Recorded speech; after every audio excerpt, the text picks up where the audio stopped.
Good morning, good afternoon, and good evening, everyone.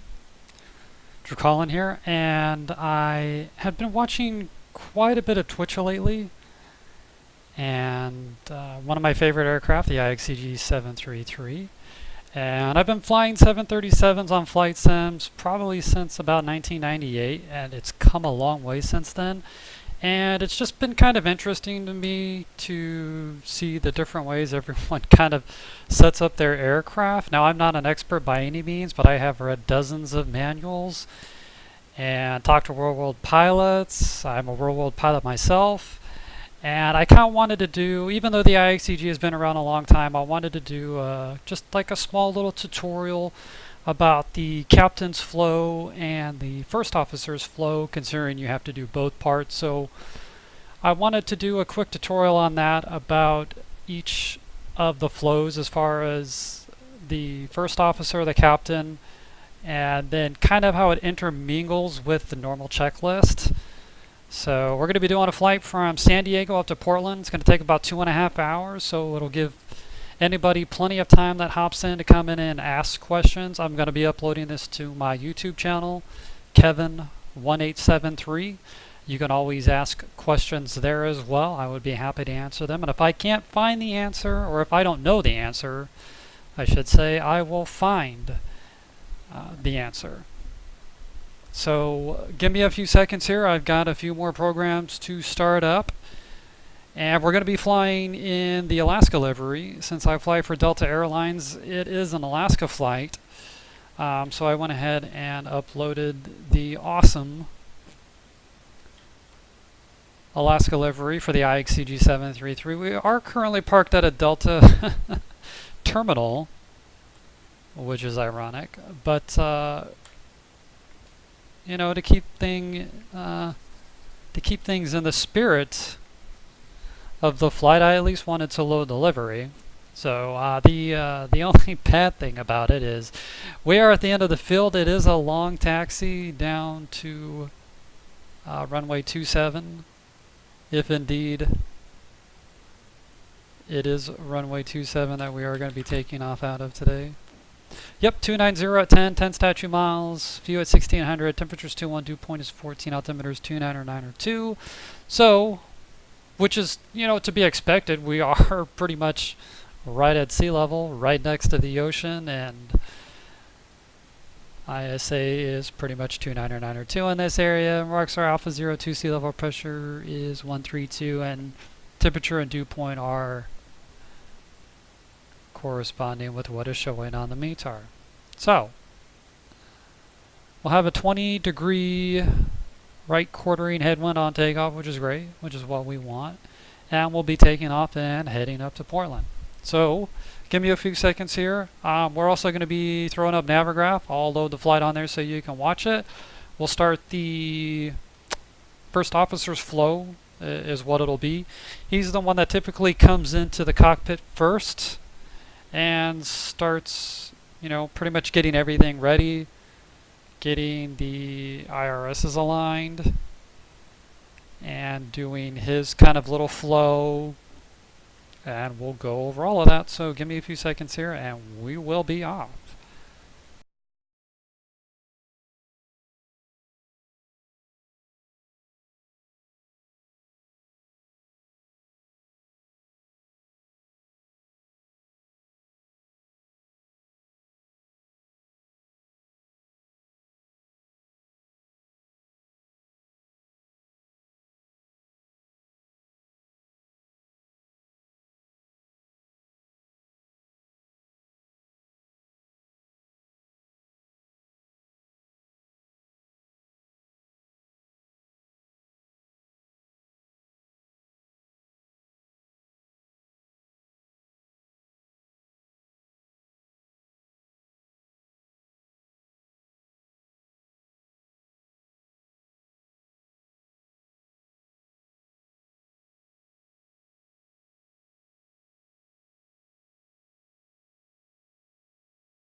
Alright, so here we are sitting in the lovely cockpit of the 737-300. I am going to edit one thing real quick in OBS here and see if I can't get another window capture started.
Yeah, it doesn't, it never really likes to.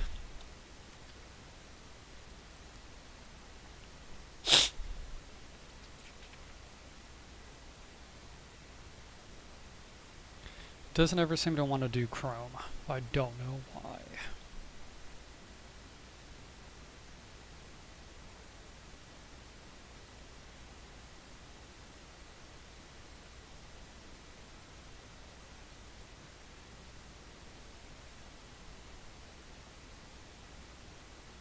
It'll capture the, it's capturing the mouse just fine.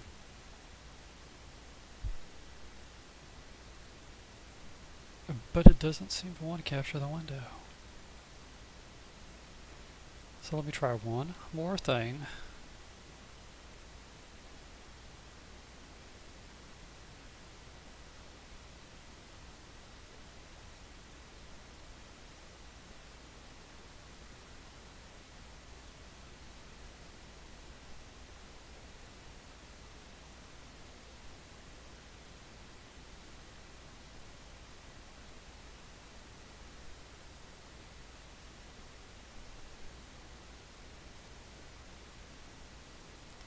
Yeah, it's only going to do the mouse on that one, so.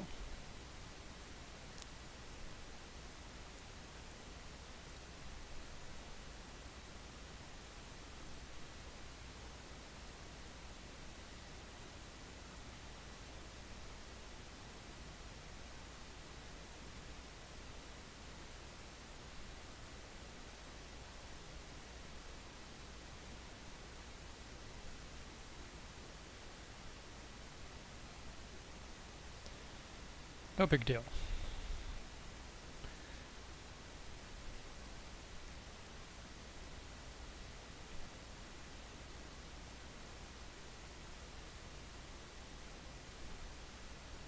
I do wonder though if it will.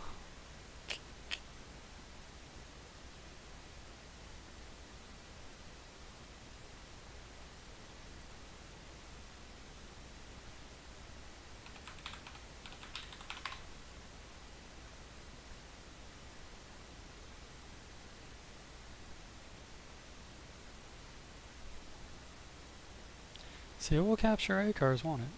Cool. So we're at Delta Airlines, where we're flying as Alaska Airlines, and it's flight 571. We're going to be offline. We're doing San Diego to PDX. We're going to do 32,000. And before we go finding our flight, I do want to get the aircraft started because it does take about 7 minutes to align the IRSs. So while that's doing that, I'll go ahead and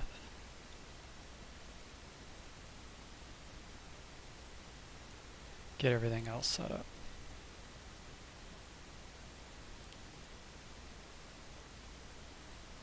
So it's pretty simple. We're going to start on the overhead, and in the cold and dark mode, everything should look just like this, with the exception of the old days. The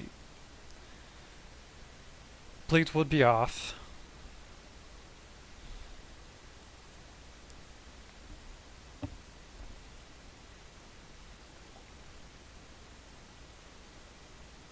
But what we're going to do is simply make sure that the windshield wiper is off, that the gear lever is down, the flaps are up and they're indicating 0, that the thrust lever is idle detent,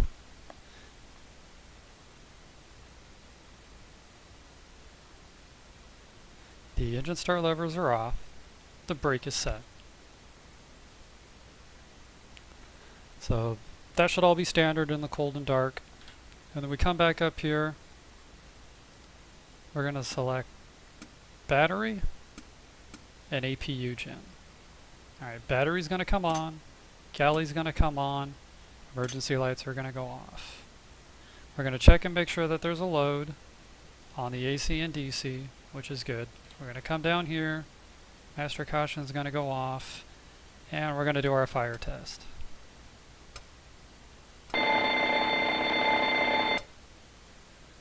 Check our bottles, left, right, and we're good. Alright, now we're going to go on a cold day, it's 5 seconds, on a warm day, it's 3 seconds. So 1, 2, 3, we see the low pressure, oil pressure light come on, and we're going to let go. We're going to wait and watch for a load on the AC.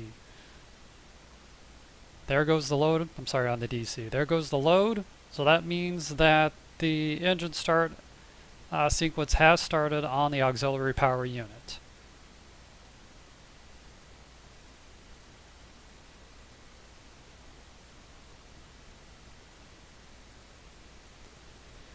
And we're watching the EGT come up.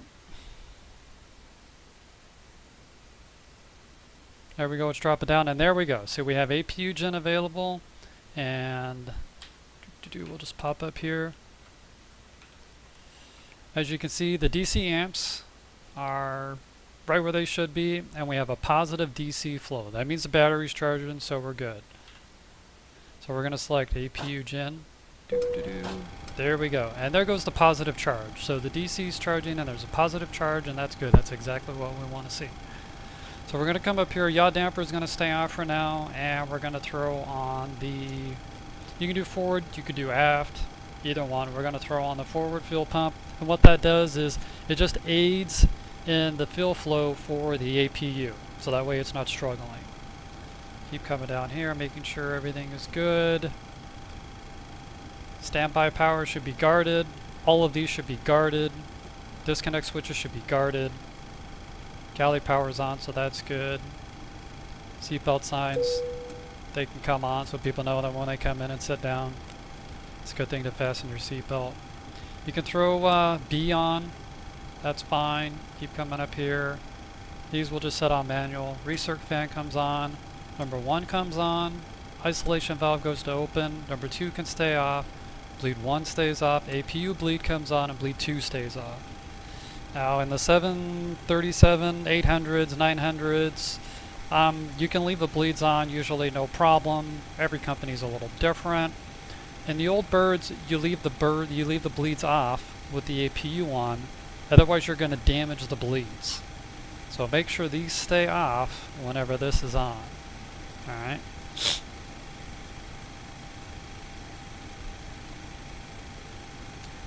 And position comes to on for battery, so that way the ground crew out the outside knows the battery's on.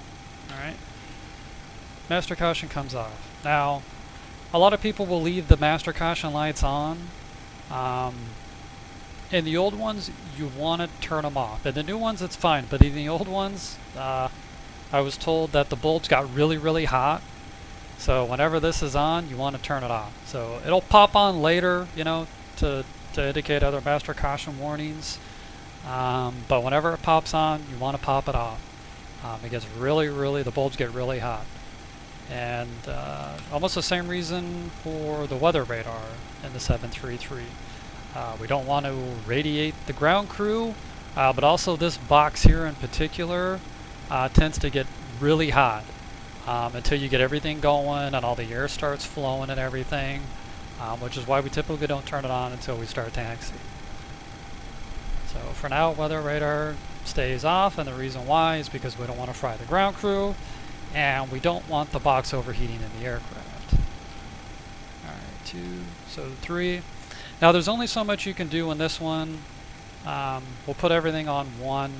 I like to put the first officer on map and throw him up to 160. And we're going to basically just be squawking, 2,500 today. Simple. We'll do our cargo detection, make sure that's good. There we go, fire detection. We'll throw PA, flight, and serve on. I also like to have marker on so that when I'm landing I can hear it. This is going to go to map, and I'm going to throw it to about 40. So that way I can verify my plan later on. I'll just change it now. So that's okay. We're going to do test number 1, test number 2, and then we're going to test to make sure all the bulbs are good.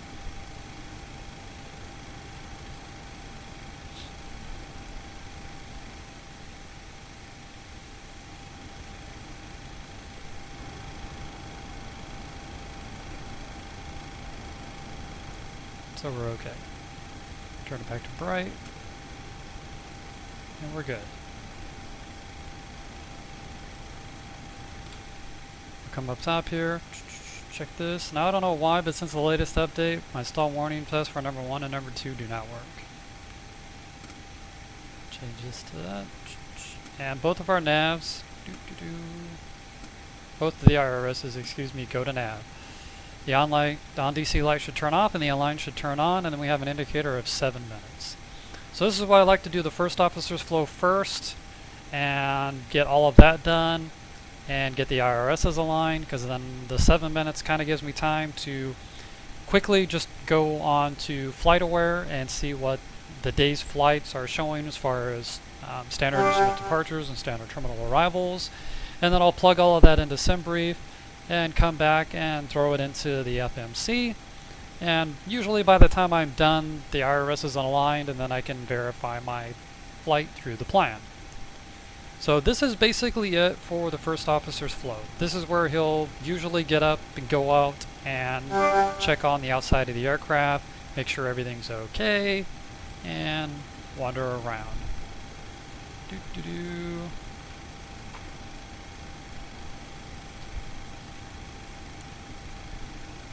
So using our normal checklist, I wish I could pull one up for you. You can typically find, if you just Google like Boeing 737 normal checklist, you can get one that pops up.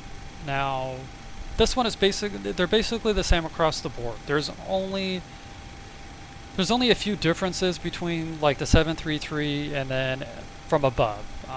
As far as the difference between flying a 733 and a 737 up here, the instrument transfer and display switches, we really don't have display switches as far as transfer switches goes.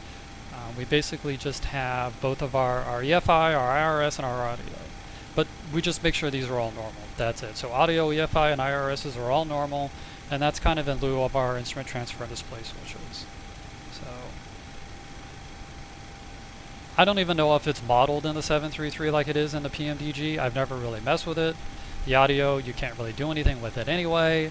So I've never messed around with it. I don't want to mess around with it right now. I know they're fully functional, completely fully functional in the PMDG, which I can go over one day if you want to see how those work. But other than that, everything else is pretty much the same as far as the aircraft go, except for this, the bleeds, and the pressurization. Everything else has pretty much almost been identical throughout the history of the Boeing, with the exception, of course, of the different MCPs and the different layout of the gauges and everything. The flows are basically almost all the same. So now what we'll do is basically go through the captain's flow, and he follows pretty much the normal checklist and goes by pre-flight. So what he's going to do is simply check oxygen is tested 100%. Good. Transfer display switches are normal. Window heat comes on. Pressurization mode selector is set to auto. Flight instruments will come up. We'll have our heading. We'll have our altimeter. Parking brake is set. Engine start levers are off. And that's it. Now later on, the first officer is going to come back in and he's going to set up the FMC, FMS, whatever you want to call it.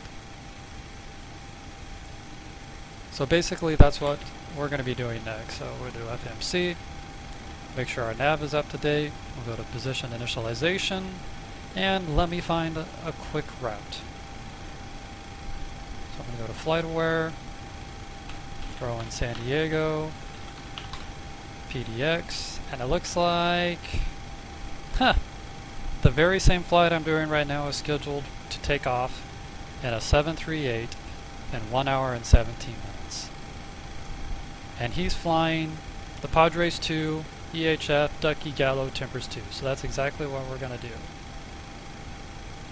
So we're going to copy that. We're going to throw in our A cars here. Get rid of the extra space. And we know we're taking Padres 2, the EHF, and it's going to be runway 27.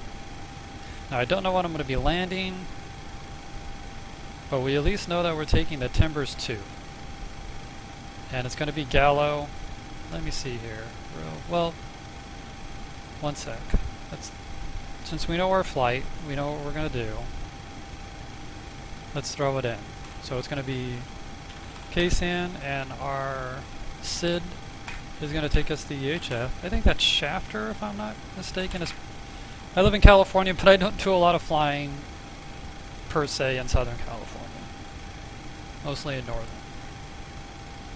Just don't like the weather down there this time of year. It's you can barely see your hand in front of your face, but the smog is so bad they call 3 statute miles because, technically they want the VFR traffic flying around.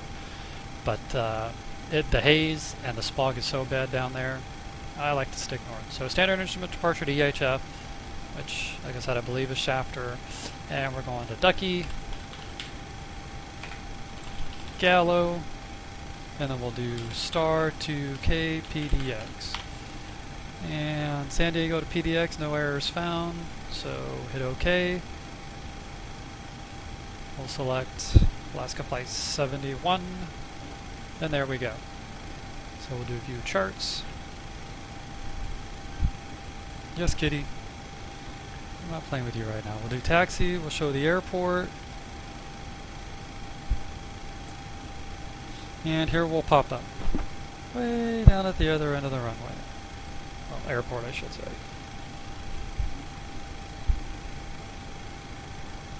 And our standard instrument departure is going to be Padre. So here we go. Oh, jeez. Go sleep somewhere else, kitty. Not on me. Not right now, okay? Ugh. Go bug your mother or something.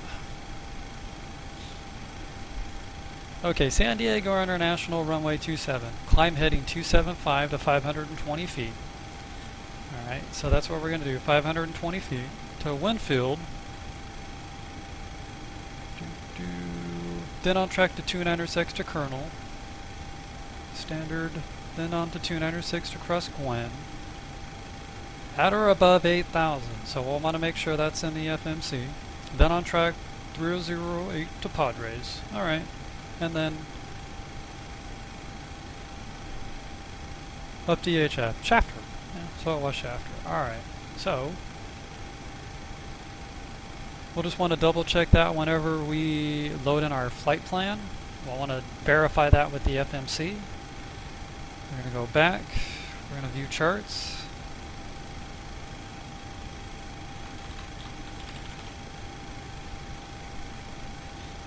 Our star is going to be the Timbers 2. There it is, Timbers 2. We'll verify all of this information. We're going to join via Gallo. And we'll verify all of the step descents with the FMC once we load that all in. I want to look here.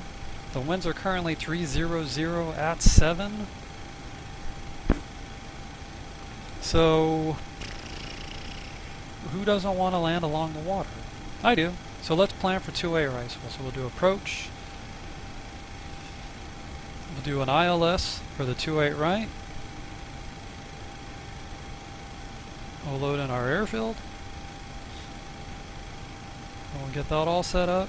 So just before, since we already have our altitudes and everything, going to quickly do our pressurization. So we're going to go to 320.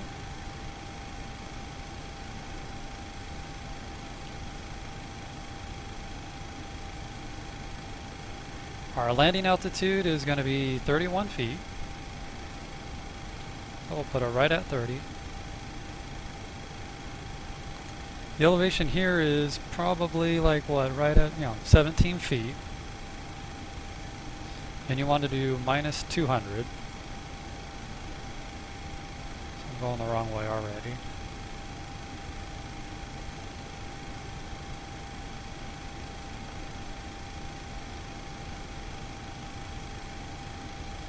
So about right there. And our pressurization is set up. So we have 320, cabin altitude, landing altitude, and we're all good. So we come back down here. And we're basically just going to plug in the same route that we have. So now we can load our A cars. We go via Timbers 2, Gallo, 28 right. Now the last thing I have to do before I start this up is the fuel. So A cars is done. And aircraft is done. So in case you missed it, we did set the pressurization 320. We've got about minus 17, so we do minus 200, so there we go. That's set up. And our landing altitude is 30 feet. Very simple. And this stays on ground. This will be part of the first officer's flow after the engines start, where this button will go to flight. So coming back down to the FMC. So I forgot I had Navigraph window open while I was doing the pressurization.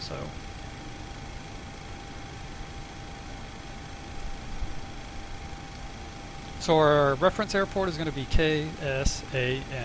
And then we got to make sure, there we go, we don't have all that other junk in there. We're going to go to next page. We're going to line select 4 left, previous page, and we're going to set the IRS. And now, as you can see, everything sets up here. So our navigation display and our compass. Now I think what I'm going to do is, since our first actual waypoint is going to be to Shafter, is to go ahead and throw in 115.4.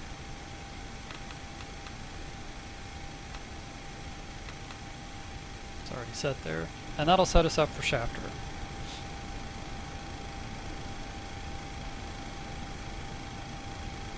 So then we're going to select route. Our origin is already set in here, so you don't have to retype it in. So all you got to do is line select 1 left. Our destination is going to be Kilo Papa Delta X-ray, and we can line select 1 right. I can throw in the flight number AS571. And the runway we know is going to be 27. So 27, and there it lines it up. So usually if you have transitions afterwards, like you're going to be radar vectors to something, you can select route and just start putting your VIA in. But since we're taking a standard instrument departure directly out of San Diego, we want to go to our departure and arrival. We want to select the line 1 left for the departure for San Diego. We want to scroll down until we find the Padres 2. Padres 2. And it's going to throw up some transitions here. So we know that we're taking EHF, so we can line select for left here. And it already had selected runway 27. So in the previous page, where we entered our origin and our destination, if you do not put the runway in there, then you do have to select it here. If you put the runway in on the origins page, then you do not have to put it in here. It will automatically select it for you. So if we go to route, then we already know we're doing the Padres 2 to Shafter. And now we do need to start putting in other transitions, because after Shafter, we do have waypoints before we join the standard terminal arrival into Padres. So as I said before, we're going to take Padres 2 to Shafter. I can throw up the ACARs here. And you can see Padres 2 to Shafter, Ducky, Gallo, Timbers 2. So our standard instrument departure takes us to Shafter, and then that's it. So now we need to go to the route page and enter Ducky. D, U, C, K, E. And we're going to throw all of our transitions on the right side. The only thing that goes over here are going to be Victorways, Jetways, and that's it. As far as waypoints go, they all go on the right side. Now, let's say our route didn't have Ducky in it. Let's say it just had Padres 2 to EHF. Then all you would have to do was go back to your departure and arrival, go to arrival, and then throw in your Timbers 2 and your landing runway. But because we had one more waypoint, that's why we had to go to our route, throw in Ducky. Now there's two ways you can do this. You can put Gallo in, since Gallo was the first transition on the arrival. The best thing to do is actually to put it in on the route page. So what you want to do is you always want to end your route page pretty much on the first waypoint for the standard terminal arrival into the airport you're landing on. And as we can see here, Gallo is the first point that we will be joining on the Timbers 2. So end it at Gallo, so we'll do Gallo.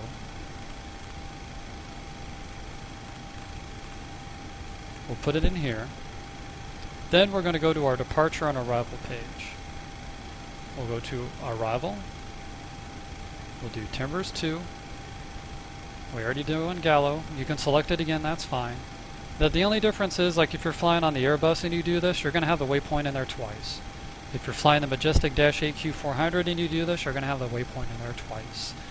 The great thing about the 737s, I should say the Boeing, is they don't do that problem for you. They'll only, if we did everything right, when we go back, we should still only see one Gallo. And I'll double check and make sure. But this is the way it's always been done. It's the way I've always done it. This is the way I was taught from 15 years ago. The FMSs have still been the same, so it should still work. We're going to select ILS 28 right. Alright, now it's offering us a transition onto the arrival.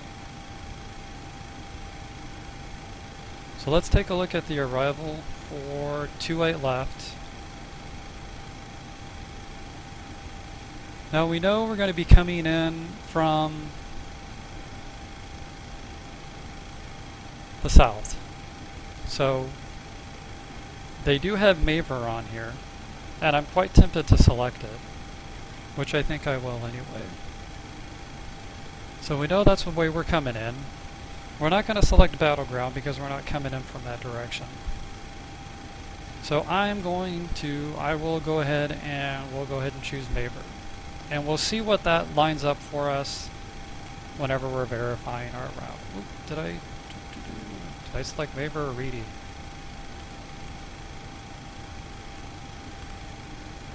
Don't want to select.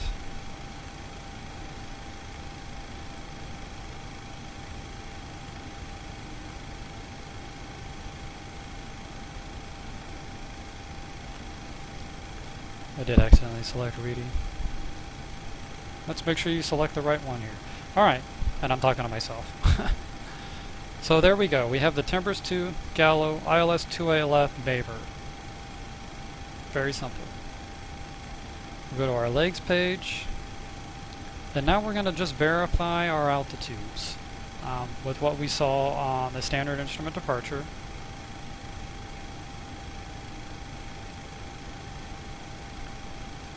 Which is crossing Gwen at or above 8,000. There it is, at or above 8,000. So we're good there. We can continue on. This takes us all the way to Shafter. That's where the standard instrument departure for the Padres 2 is going to end. We go to Ducky, and then we join the standard terminal arrival of the Timbers 2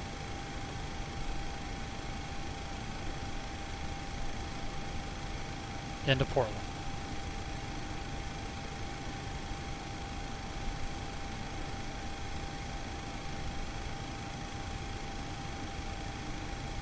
Let me just open one more thing.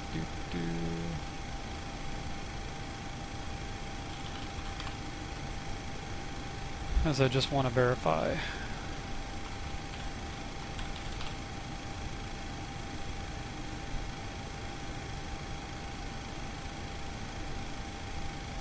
That's good.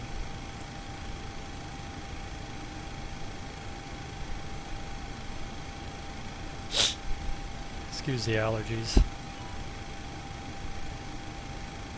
Living in California in the Central Valley when farmland comes with many, many, many, many allergies. And no, it's nowhere near the beach.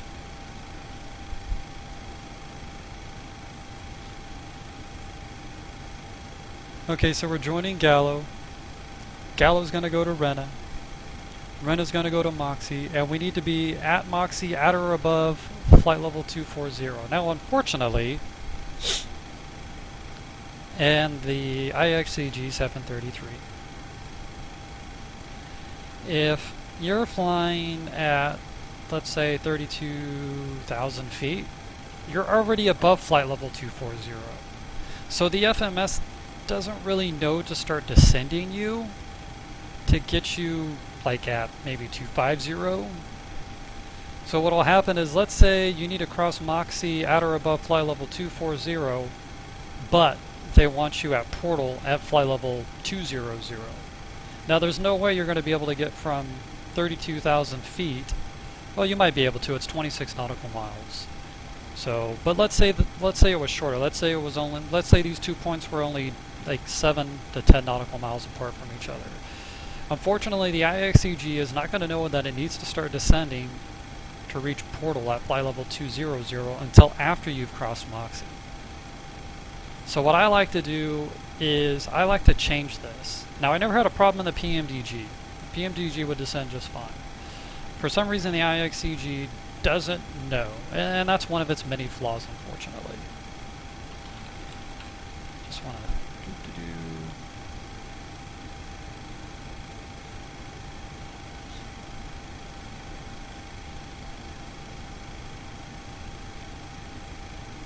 So what I'll do is I want to do 250.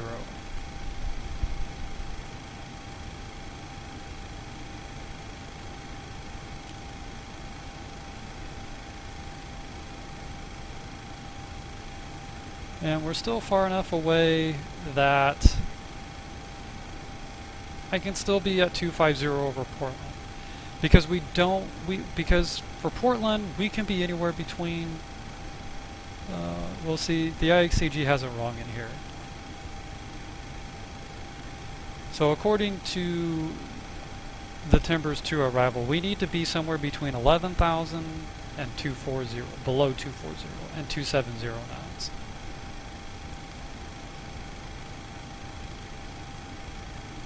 So what I want to do is, and because we have 270 in here, we need to do backslash first.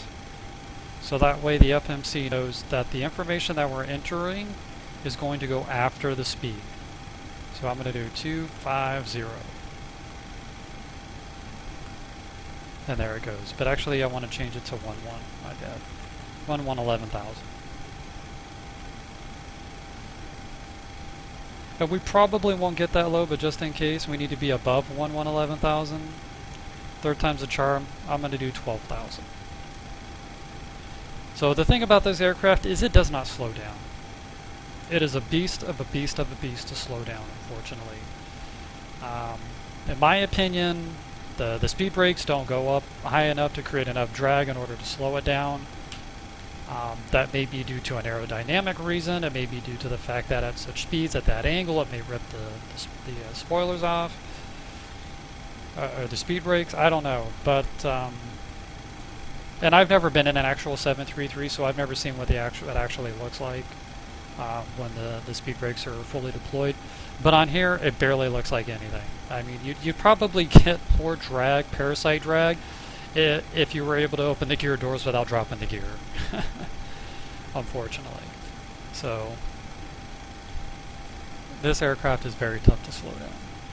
So let's do portal at 12,000. We need to be at timbers above 11,000. So I'm going to leave it at above 11,000. And we need to be at Vance again. We do 11,000 and then we do A for above. And we do the backslash because 250 is already in there. And as a rule of thumb, we get docked a little in Delta VA. Not docked, but I mean, you get the red light of death if you're doing 250 knots above 10,000 feet. So as a standard rule, I learned what most Boeing pilots do is they set a standard of 240 knots at 11,000. So that way, by the time they get to 250, they've given themselves a little bit of a 10 knot cushion. So we'll do 240 at 11,000, and that'll kind of be that'll just be our descent restriction. So you can set that later in here for your speed restriction and the descents, but since it's since we have it already set up here, that'll be great in our route here. So let's go to flower. We need to be between 7 and 9,000. I like to choose the lowest altitude because, like I said, it's even a 2,000 foot difference makes a difference in this aircraft. Getting it down when you're step descending, it's hard to slow down, okay, and it falls pretty much like a rock. So if I can give myself that extra descent, it'll give me time to slow down on the approach. So basically, let's see here, we are going to, and it looks like flower will be the end. So let's do flower at 7,000 slash, and we'll do A for above. So the route continues on to, let's see, yeah, we have portal, timbers, Vance,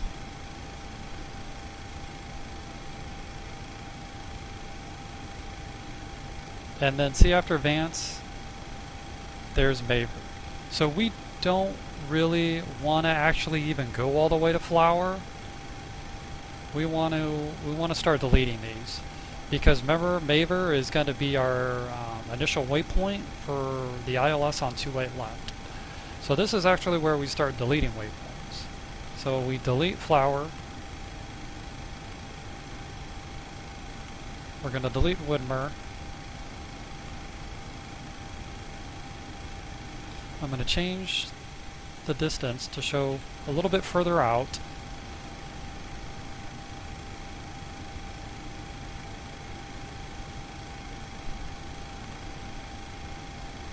Yeah, we're going to keep going. We're going to delete Rouge.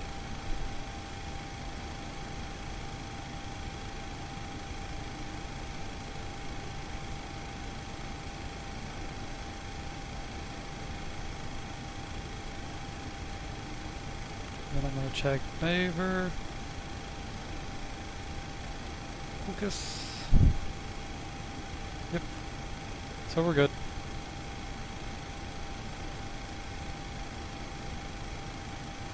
But basically we're just going to take Maver, pop her up here.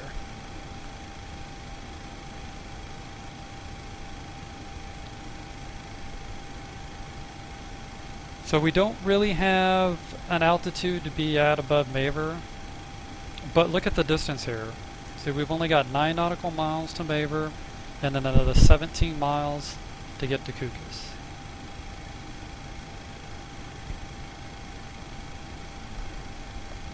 So that should be enough time to get us from 11,000 down to 4,000.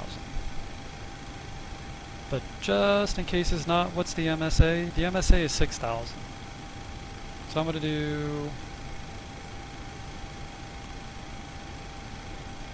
200/6.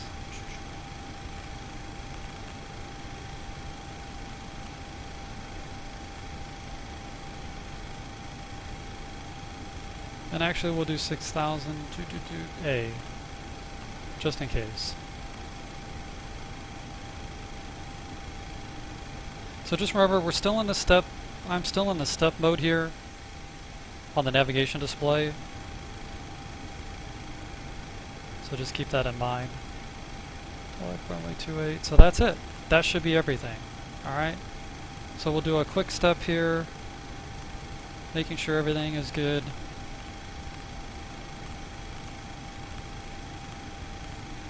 Chapter, Ducky, Gallo, Renna, Moxie, Portland, Timbers, Vance, Mayer. And then I'll come in just a little bit. Yep, Kukis. Continuing the step. And there's the missed approach. So we're good. So then what you want to do is you want to change this back to map. I like to set the distance to 10. Come back up here to our FMC, and now we need to activate and execute. And now the route is verified. If you don't have the solid magenta line, then you've got a problem.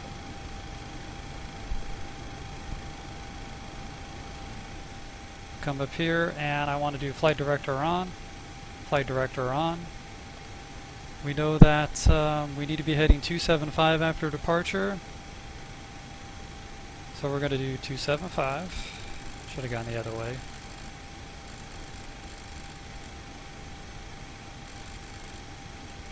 .275 on the heading. Altitude's going to be 320 because we don't have any restrictions.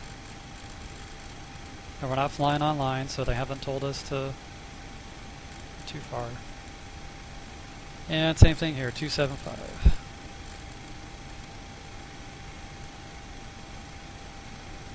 So we got 275, 275, 320, 275. Both flight directors are on, and this will be in a bit. So coming back down here, and now I am going to go to the init ref page.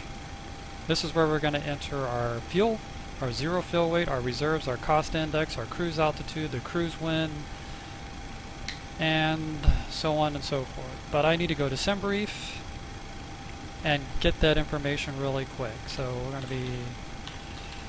we're going to depart to PDX. We're going to be in a Boeing 733.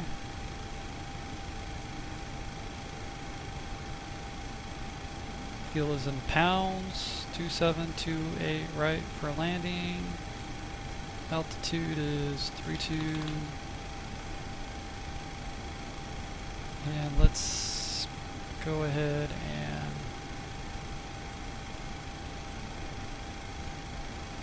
throw up our ground services. We're going to do a zero fill weight of 90.0. I have found that to be kind of, mid-range for the Boeing. Anything lighter and landing becomes a little bit rough. Anything heavier, and they like to scream that I'm overweight. So I usually keep it around 90.0. But this is also the ground service where you can connect the ground power, you can connect the ground air supply, and the cargo doors, they still don't work. Well, the cargo doors do, I think. Just none of the other doors do on the IXEG.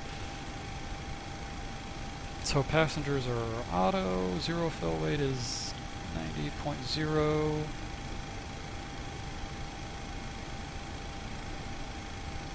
And the route's already in there, which is great. Let me save that. Generate.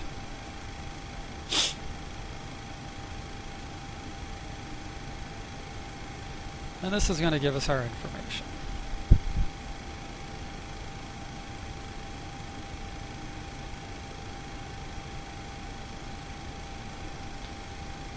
So it looks like our trip fill is going to be 10.5. So the planned fill is going to be 17.9. So I'm going to do 17.9. And this may be different for some of you, but ever since the last update for me, if I try to do realistic, it does not work. Unfortunately, I have to do instant. So it used to work for me, but it doesn't now. Just like on the overhead, the stall warning test used to work okay. Last update, doesn't work anymore. So unfortunately, I have to do instant, and there's going to be 0 fuel in the center tank. So that means our center fuel tanks are always going to stay out the whole time, through the whole flight. So there we go, 17.9. But our block fuel from San Diego to PDX is 10.5. So we do 10.5 in our plan. Alright, 0 fill weight is 90.0. 90.0. So according to SimBrief, my reserve fill is going to be 2.3.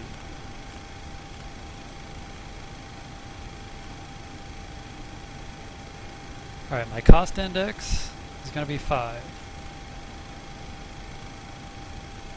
The cruise wind is 260 at 18, 260/18.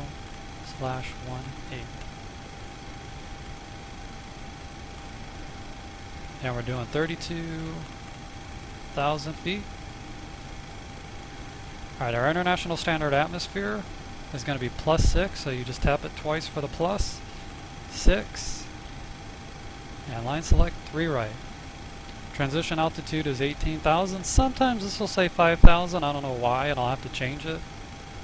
Not even that I've flown in Europe in a while, but make sure the transition altitude is set to wherever you're flying.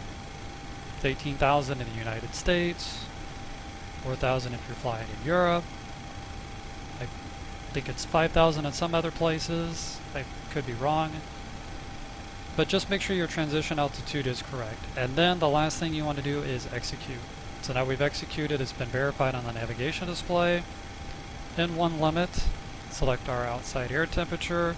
Now this is where we're going to do a D rate. I'll usually do a D rate of about 45. And that'll set us up for 88.9. Alright. So we do takeoff. Now we're going to go to next page. We're going to set up this page first. Now our winds are 300 at 9, 300/09. Now the runway slope, it's a massive calculation to figure out what it is in real life. It's not modeled in here. So I will do 0 and then the runway heading we're taking is 275. Alright, and we like to do thrust climb reduction of 3,000 feet. Alright, previous page. Now even though it says 5 here, you want to select 5 again and line select 1 left. Alright, and now you want to select 1 right, 2 right, and 3 right. And I know it says your trim right here. That is not the trim that you're going to use in the aircraft. That is wrong. You want to use the trim that is set up in the ground services tab. So you want 4.1. You do not want to put what it says in here. You want to put what it says in the ground services. So we're going to dilly-dally down here. We're going to set her about 4.1. If you set it here, you're going to find yourself needing to add trim on takeoff anyway, because you're going to be under trimmed. Alright, so 121, 123, and 133. So I am going to come over here and set up my tabs. So the first one goes to 80 knots. 21, 23, 33. The second one goes to V1. Rotate. The third one goes to V2, 33. And this is going to be our maneuvering speed, and it's typically 15 degrees, or I'm sorry, 15 knots above V2. I'll set it to 150. That'll give us plenty. So we'll come over to here. We're going to set up 133 because we want V2 to be set in here. And now we're going to flip our AT on, and there we can verify the tab goes to our V2.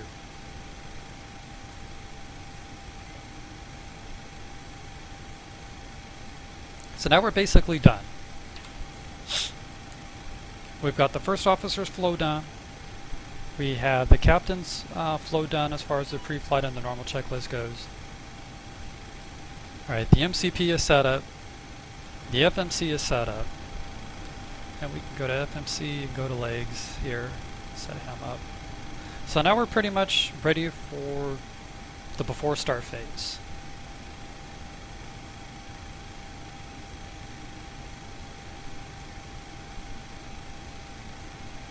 Now that I have the fill and everything loaded in though, what I can go ahead and do is start my flight. No, ready to go. And that's all set.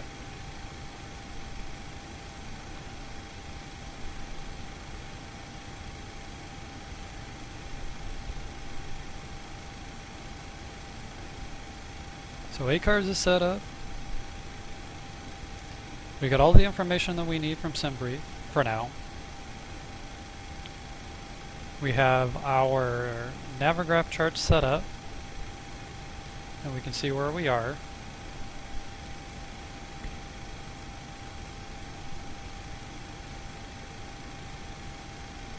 And we are ready for the before start. So the before start checklist is well, I shouldn't say very simple. It's not all very simple. But it does come with some chores. So we'll check it out and make sure everything's done. We know that the flight deck door is closed and locked because we never open it up. We verify the fuel. Pumps are coming on. Passenger signs are both on. Windows are both closed and locked. The MCP is set 275-133, 275-320, 275. Both flight directors are on, and number 1 is indicating as main. Our takeoff speeds are set 121, 123, and 133. Verified on the airspeed indicator, verified on the MCP. Our CDU pre-flight is complete. The rudder and aileron trim is reading free and 0. So taxi and takeoff briefing technically is completed because we're flying by ourselves. And then anti-collision light comes on. So now I'm pretty much ready to set up for the pushback. So I'm going to come down and go to better pushback. Start my pushback. Route to cockpit. Please show me where you want to go. Well, it's already set up. But that's facing the wrong direction.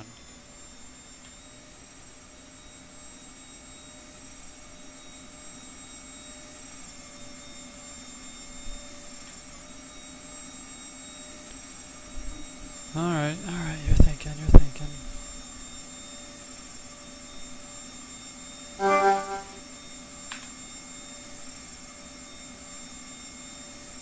Ground to cockpit. Tow is driving up.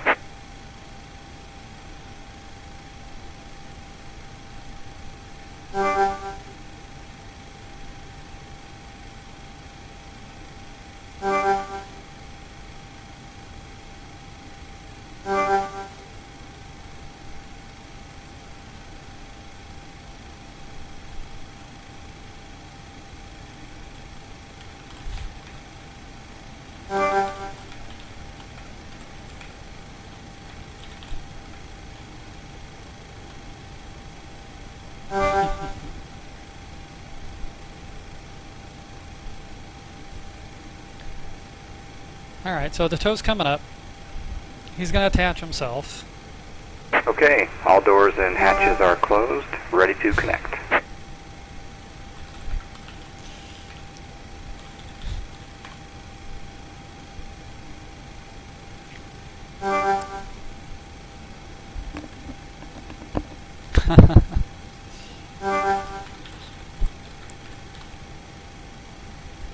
I'm laughing at one of the pilots in A cars took off and forgot to file his flight plan on VATSIM.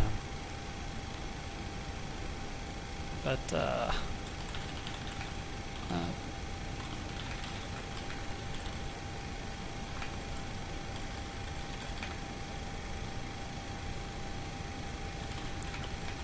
So connected and bypass pin inserted. Release parking brake. okay, so he's given us the indication to go ahead and release the parking brake. Parking brake comes off. Starting pushback. Bell whistles. And you may start engines. There goes the gate. So it's very simple. You want to make sure both packs are off. We left number 2 off already, so number 1 comes to off. We got the pressure we needed verified. Let's use ignition right today. And number 2 goes to ground. So the engine start selector goes to ground. We want to verify that the engine gas temperature, yep, is fine. We want to see rise on into. So we're getting the rise on into, and when that gets to about 25, we're going to add fuel. There's 22, there's 23, 24, 25. Now we start seeing the EGT coming up.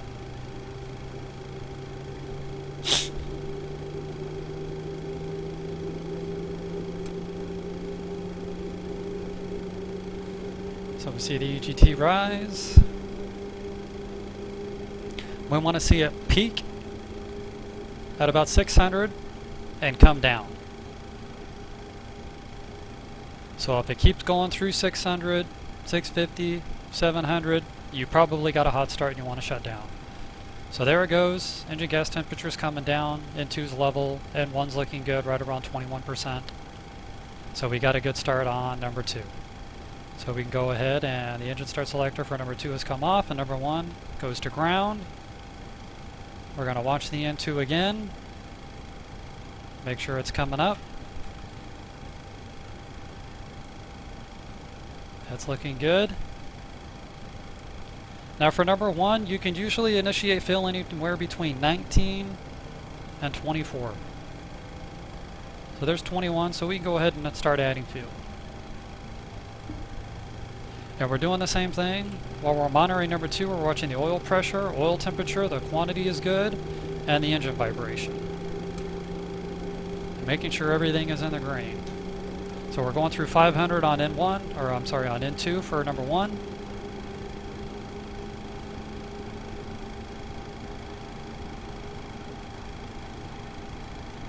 There's 590 and it's coming down, so we're good. No hot start. Oil pressure is also coming up, oil temperature is coming up, the quantity is holding, and the vibration looks good.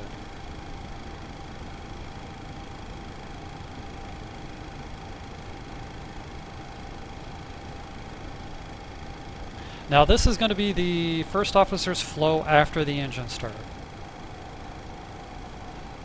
Holy crap, where are you taking me? I'm just going to let him do what he does. Better Pushback has been doing some odd things lately, and I'm just going to let him do what he does, because if I try and stop him, he just messes things up even more. Looks like he's figuring it out. But anyway, we're going to do the first officer's flow for the after engine start. And it's the same through and through for almost every aircraft, with the exception of these would both be on. It's not on right now, but so Gen 1 comes Operation on. complete. Gen 2 Set comes on. parking brake.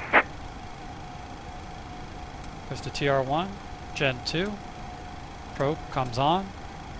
That goes to electric 2 comes on. Pack is auto, auto, auto. Bleed 1 comes on. APU bleed comes off. Bleed 2 comes on. Flight. On battery goes on. Engine start selectors go to continuous. APU comes off. verified off, recall, making sure that everything's checked off, and if it's not, that means we forgot the yaw damper, so yaw damper goes back, there goes the light, auto brake goes to RTO, and flaps go to 5.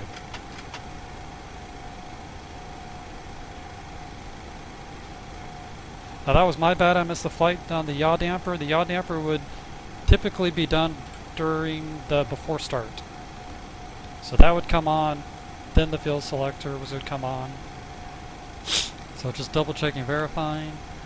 But typically it's one on, TR1, Gen 2.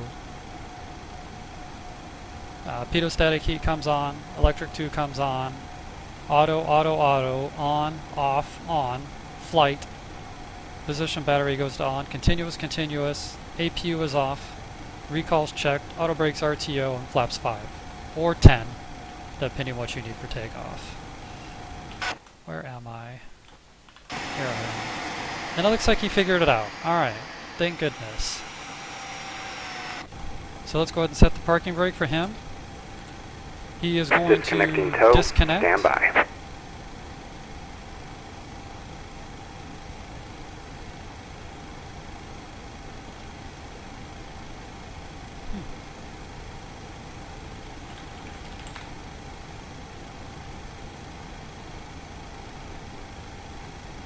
And the before taxi checklist is kind of verify the first officer's flow that we just did. All right? There you go. You can go. You are free. Depart from me.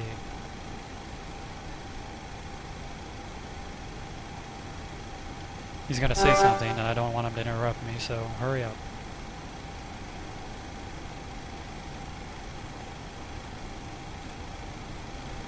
Tow is disconnected and bypass pin has been removed. Hand signal will be on the left. We'll see you next time. Have a safe flight.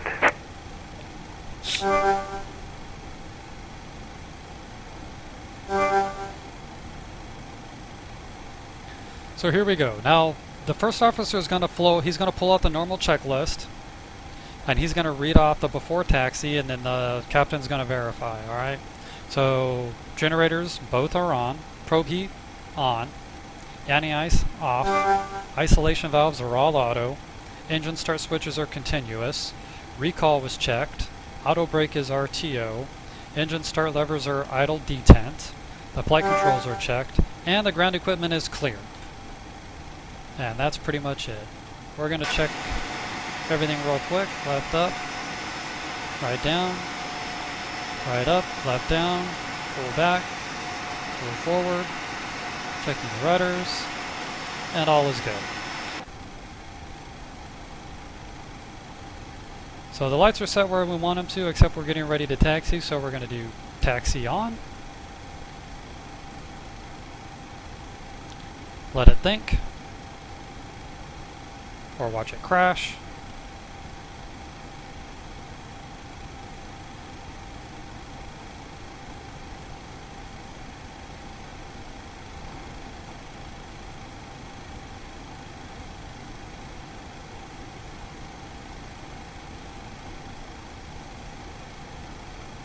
So let's go. Taxi light is on. Alright. Now at night, you can turn the runway turn-off lights on because it helps you to see the taxiways a little bit better. But since it's daytime, we don't need to worry about that. Alright?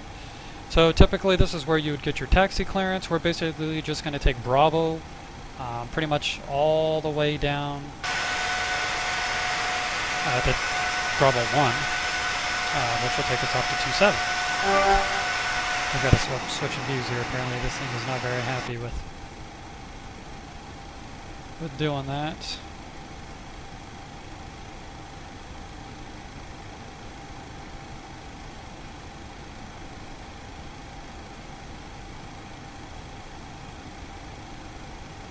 So we're ready to taxi now.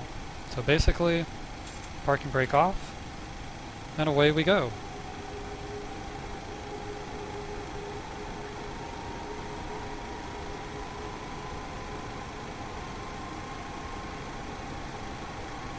Now they say about 40% is a good taxi speed. It's a little different for everyone. I use the contours on in X-Plane 11, so if I'm rolling downhill, 40% is not a good idea. And you want to basically do your turns at about 10 knots. Ground speed.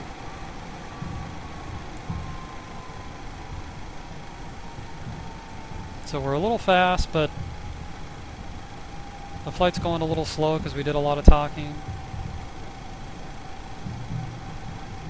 Getting everything set up, so I don't mind taxiing a little fast.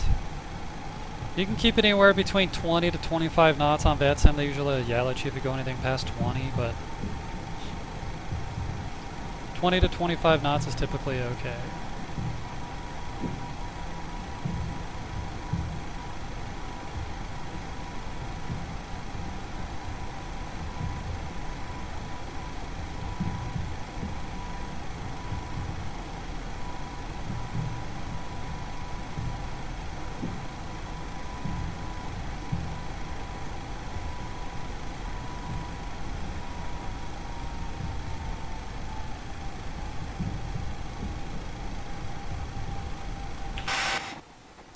And there we are.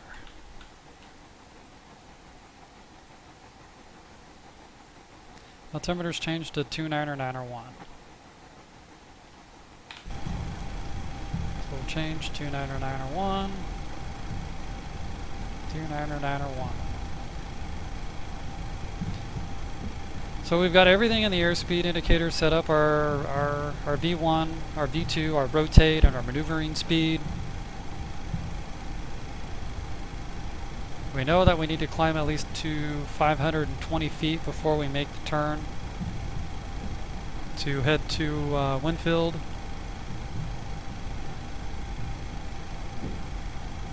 Just slow down a bit. Even at idle, the IXEG will roll really quick.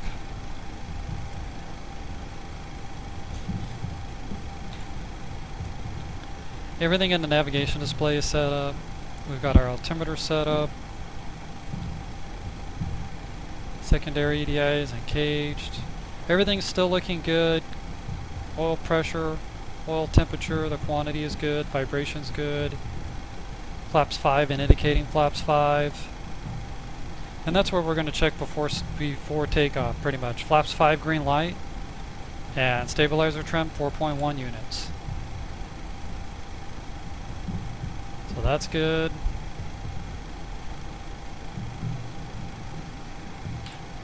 Do want to add a little bit of light.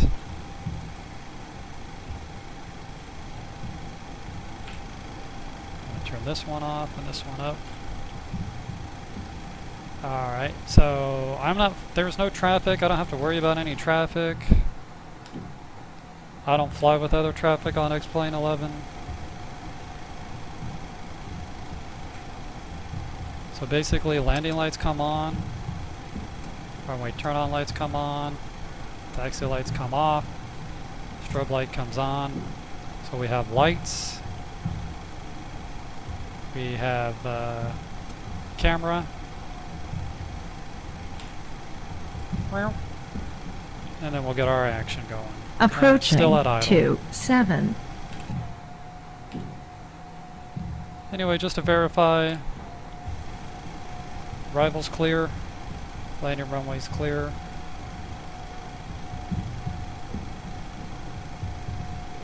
On runway 27. Alright, so typically I'm going to roll up all the way to the numbers here. I should have done that anyway.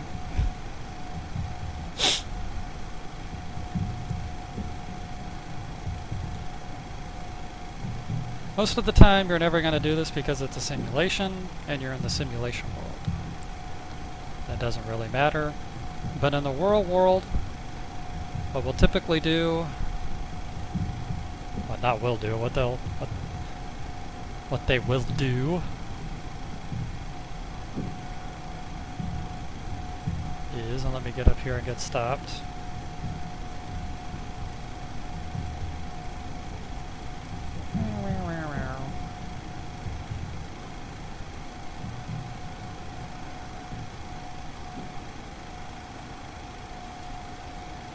Is set the brakes.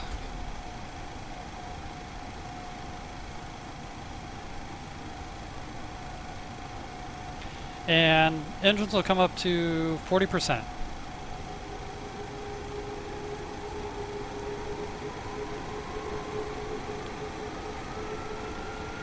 And stabilize for 30 seconds.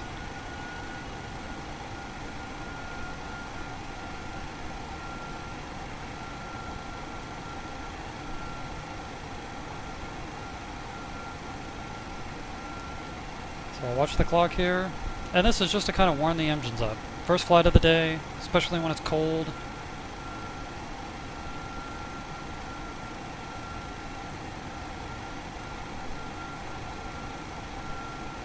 Alright, so brake comes off. On Go around runway power set. 27. And On we can see runway N1, toga, heading 27. select.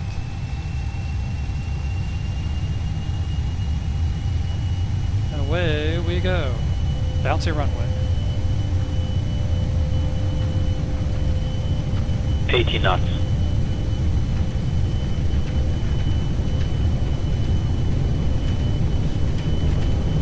V1, rotate. There we go. Just pull back gently. You don't want a tail strike on the ground.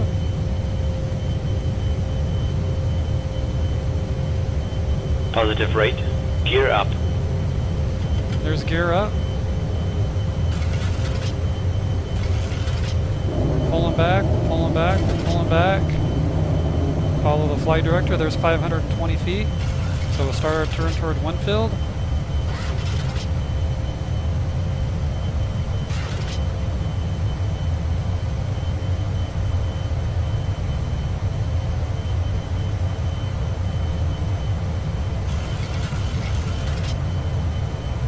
There we go, about 293, 292.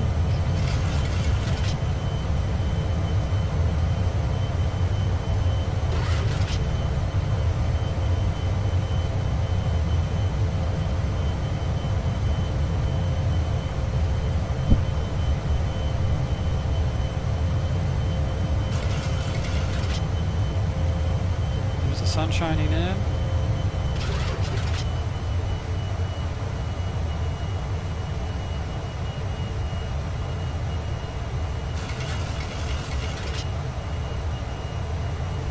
Alright, and we're going to set Command A and VNav.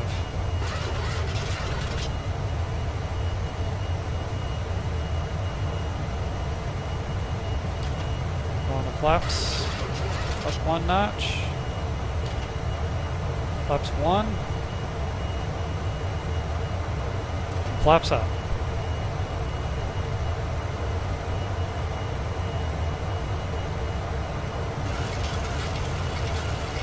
Set our heading to 291 to verify and match what we're showing on the navigation display. Auto brake goes off. Engine start levers go off. We're going to make our right turn. Start heading towards Colonel. I don't see Colonel, so let's go ahead and increase our distance one. There's Colonel. 297, change the heading, 297. Now we're heading. And I like to fly the aircraft until we get to 1010,000. I'll let it control VNav, fine with me. But I like to control auto navigation until we hit 1010,000.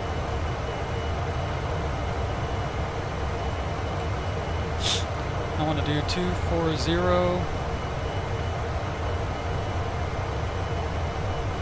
for the speed restriction.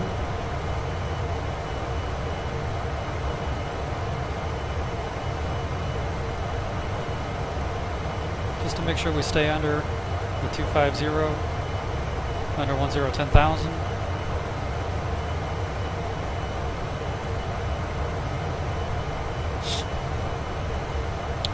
Nice gust of wind.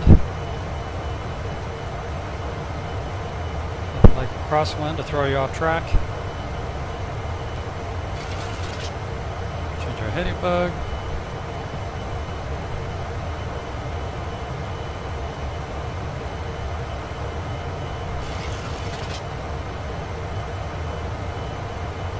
coming up to 9,000. So basically after departure, we're basically going to check engine bleeds are on. Alright. Packs are auto. Landing gear is up and off. And flaps are up, no lights. Basically just going to continue to the climb. There's 10,000. LNAV's going to come on. All the lights are going to come off. And the seatbelt sign is going to come off. Auto.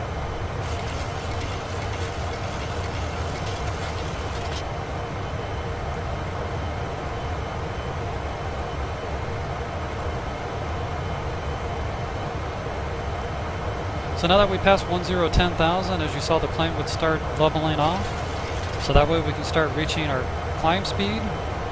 And as we do, the plane will start to climb again.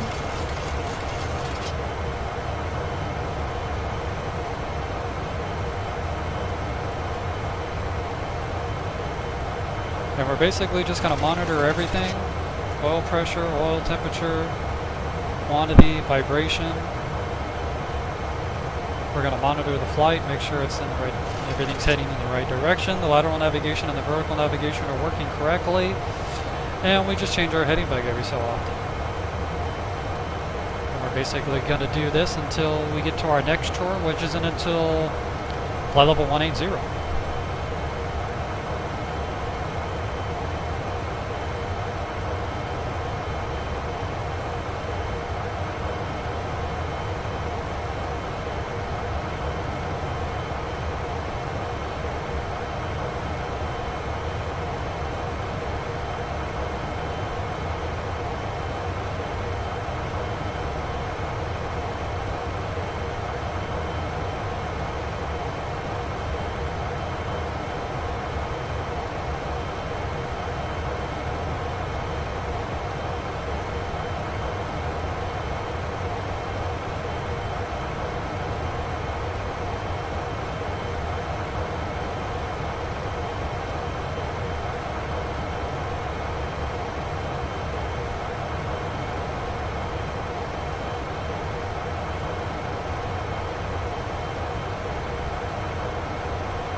As you can see, this bird has no problem climbing.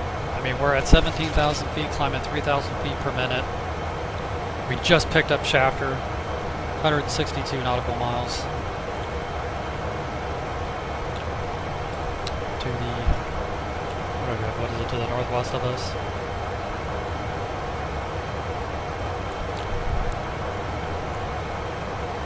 Northwest. And now we're turning on to Padre Base. So there's 180, so we're basically going to do 299 or 2. 299 or 2. And we're going to continue the climb. And we're doing 307, so we're going to change our heading bug. This is just in case at any time something goes wrong with the lateral navigation of the aircraft, we can automatically hit our heading bug and it'll continue on course. We're not going to get some crazy turn, because if you've got this thing turned over way over here and lateral navigation isn't working and something happens and you need to hit this button in order to take care of it, guess where the airplane goes? Not where ATC wants you to go.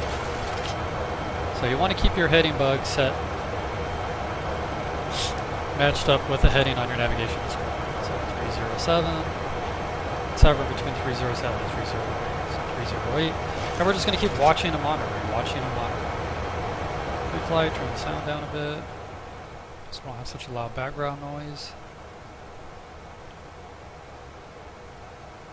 And we're passing 210, and we're making good time. With plus 30 seconds, we've been in the air for 9 minutes, you know, not including the takeoff roll.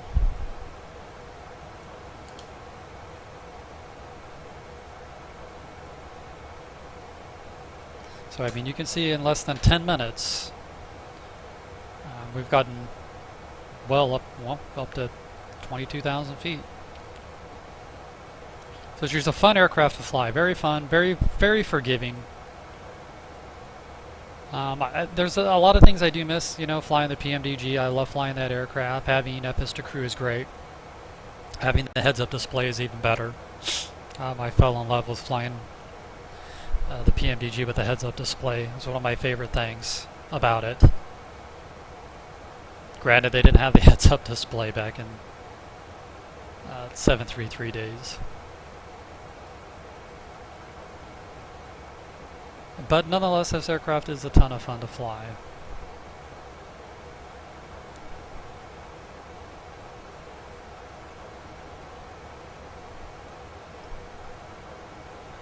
So let's check our progress. If we check our climb, we can see that we're going to reach the top of the climb at 22:16. And the time now is 22:12. So 4 minutes, we should be able to reach the top of the climb. And the top of the climb is also indicated on the navigation display. Now, for everybody it's different. For my latest update, the top of the climb that is listed in the progress page is Santa Monica Information Sierra, Santa Monica. 2100 Zulu weather. Wind 270 at 12, visibility more than 10. Sky clear. Thank you for that. What are we on? Version 1.2, I think it was? 1.1? The previous version worked fine for me. The top of the climb time indication was correct, but the top of the descent was incorrect. And now the climb time for the top of the climb and the climb page is correct, but it's wrong in the progress page, which is rather annoying because I like to go by the progress page more than I like to go by the climb page because it shows progress overall. But for me, unfortunately, I have to go by what's in the climb portion. So we got 22:16. So in 3 minutes, we should be able to reach our top of climb.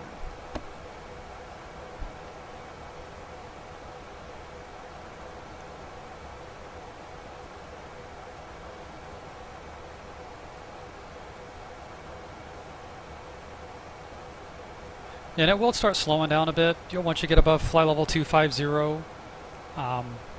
As you start to reach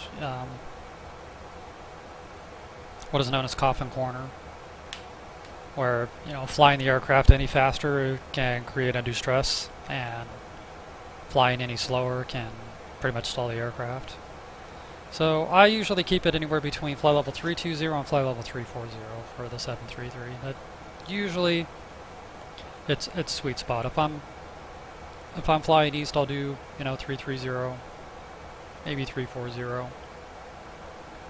But today I wanted to keep it just at 320 for the tutorial. But anywhere between 320 and 340 seems to be the sweet spot for the IXEG. But as I was saying, as you get above flight level 250, depending on the winds, we have a good headwind right now, so it's helping out a little bit, but the climb will drop drastically, about 1,000 feet per minute. So we were doing about 3,000 feet per minute, even at flight level 220. We're just passing 290 and we're down. It'll hover between 1,900 and 2,100 usually.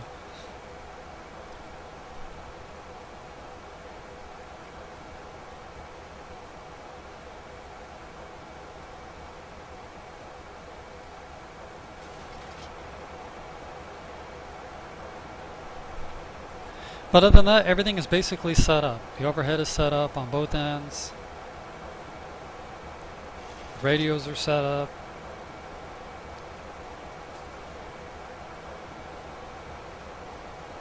Navigation set up. Head towards Shafter.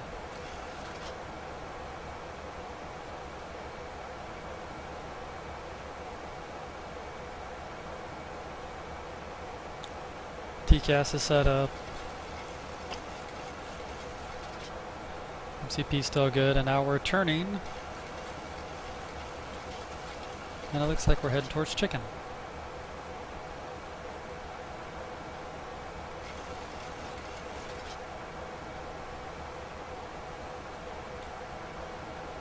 So we'll change our heading bug.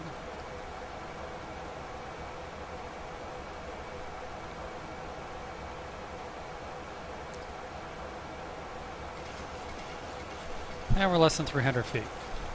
So we'll level off.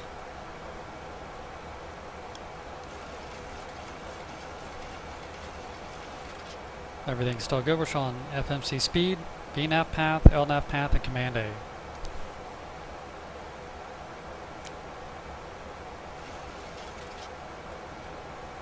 So we'll level off.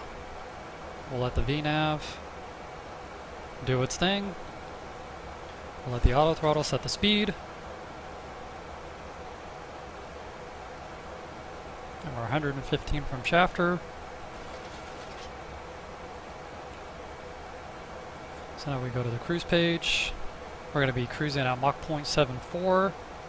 We have until 2350 in order to reach the top of descent. So it's going to be a little over an hour and a half. Hour and 33 minutes.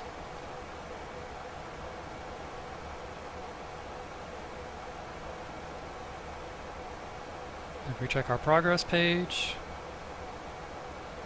we know that chicken's coming at 2217. That's what our fill is going to be. And it verifies.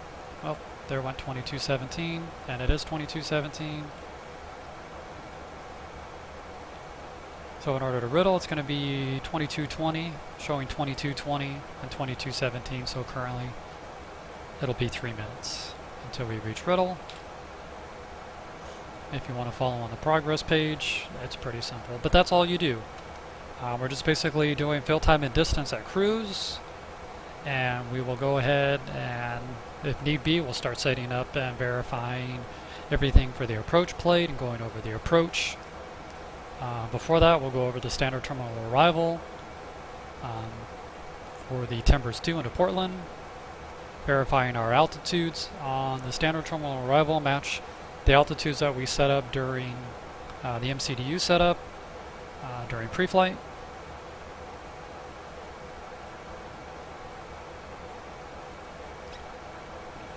And that's about it. Other than that, we basically just enjoy the scenery.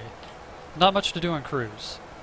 You're drinking your coffee, you're chit-chatting, you're just kind of going over the arrival, you're going over the approach plate, you're talking to ATC, you're eating your lunch or your dinner, you're just kind of monitoring oil pressure, oil temperature, the quantity and vibration, the engine gauges every so often, doing your fill time and distance again, making sure your heading bug is matching with your navigation display.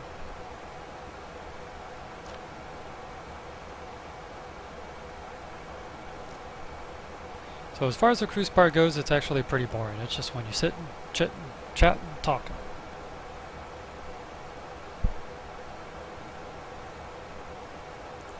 What I should do though is get a screenshot of this and start setting up. I could start setting up my thumbnail for the YouTube video.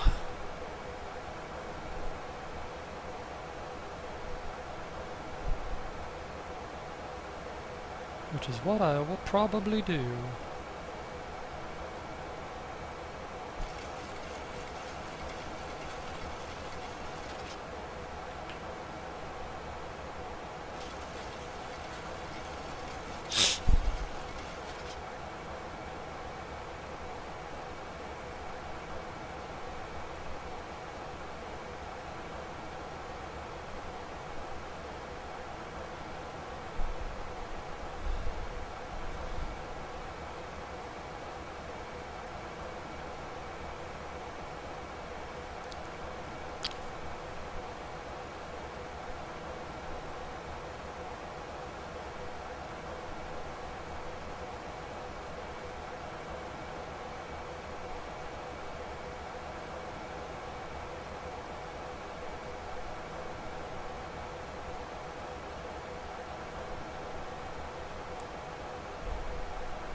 Just trying to find a good thumbnail.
Hmm.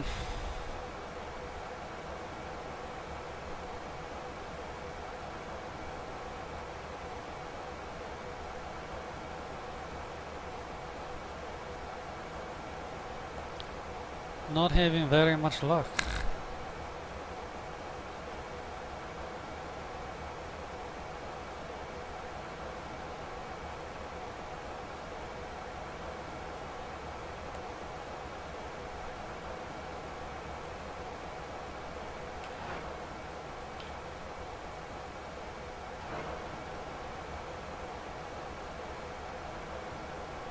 So we're almost to Chapter. 17 nautical miles out. 22:36 will be our arrival. 35, pardon. 3 minutes.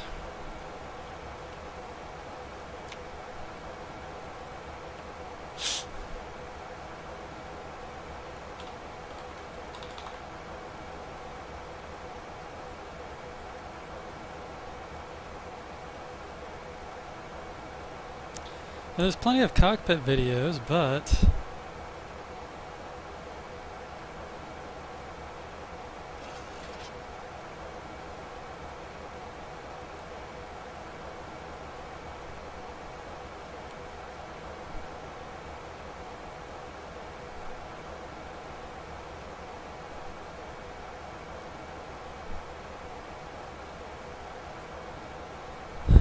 not many with good resolution.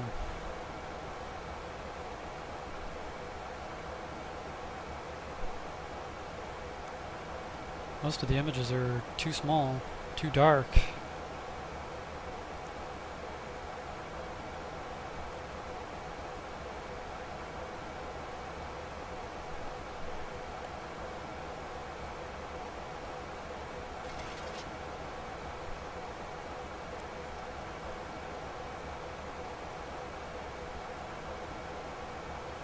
Too old.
Frustrating.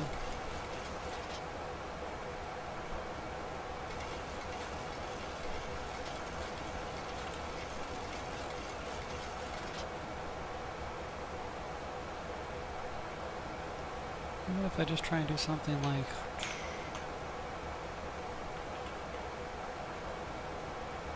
this?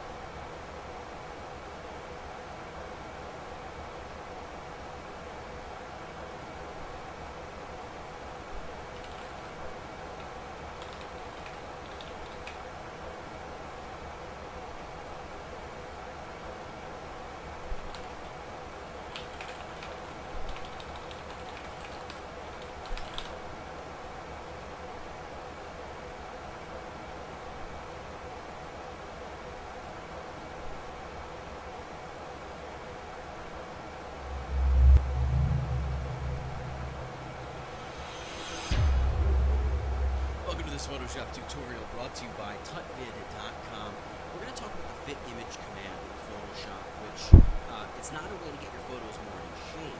It's a way to resize your images without destroying the aspect ratio of them. Let's say you have 5 or 6 different images and you want them all to fit within like a 2048 wide box, 2048 pixels wide. Well, you can do that, of course, by going to image size, and setting the width to 2048.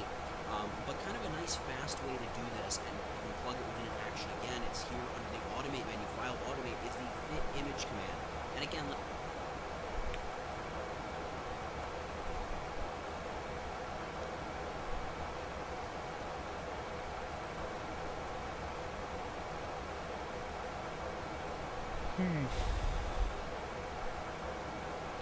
That did not work.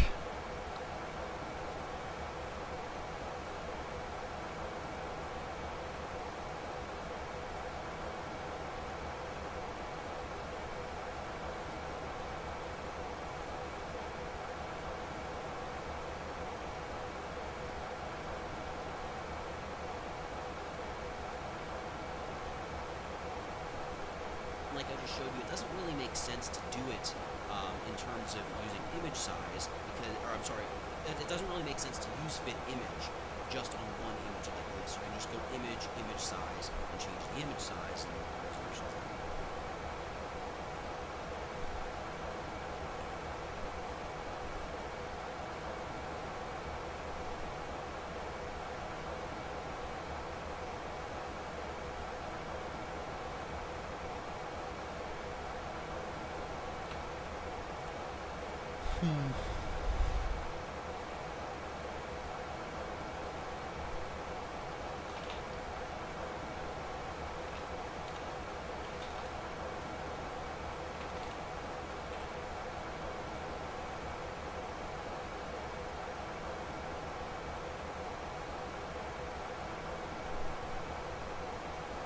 Stuff.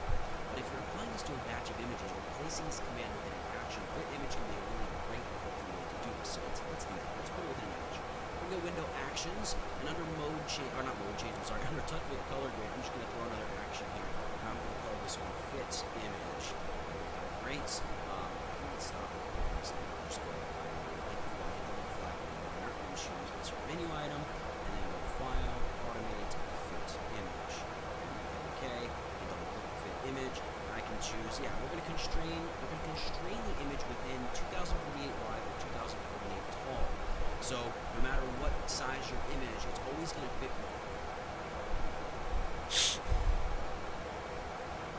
Today we're going to solve one of the biggest problems that we as Photoshoppers face, and that is how to fit image to canvas. See, I know Creative Suite, but I don't know Now, Photoshop very well. This is a very big image. If you click in here and if you select document dimensions, you'll be able to see the dimensions, and that is around 5,000 pixels wide and 3,600 pixel height. Now, if you select all of it, Controller Command A and then Controller Command C, and move into another canvas, this is a 1080p or 1920 into 1080p canvas. If you paste it here, Controller Command V, This turns out to be a very humongous photo.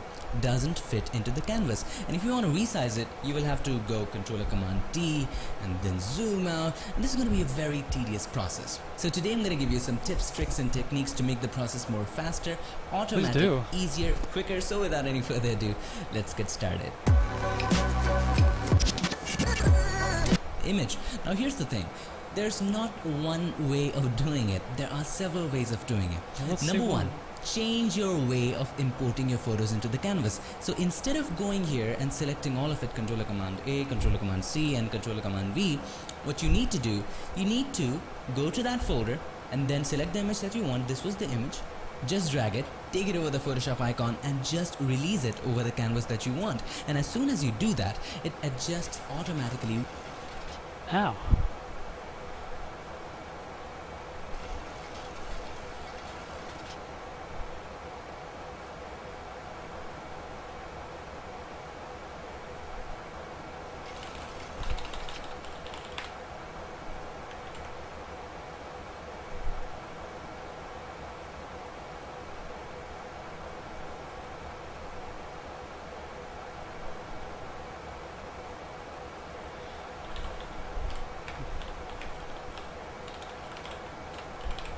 Let's see if that works.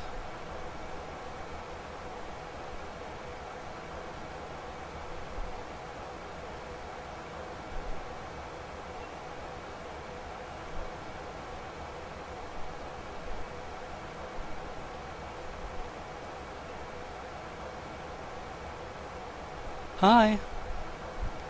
Hi, Cranky Pants.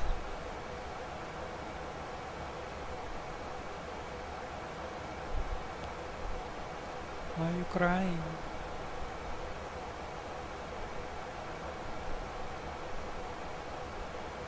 So,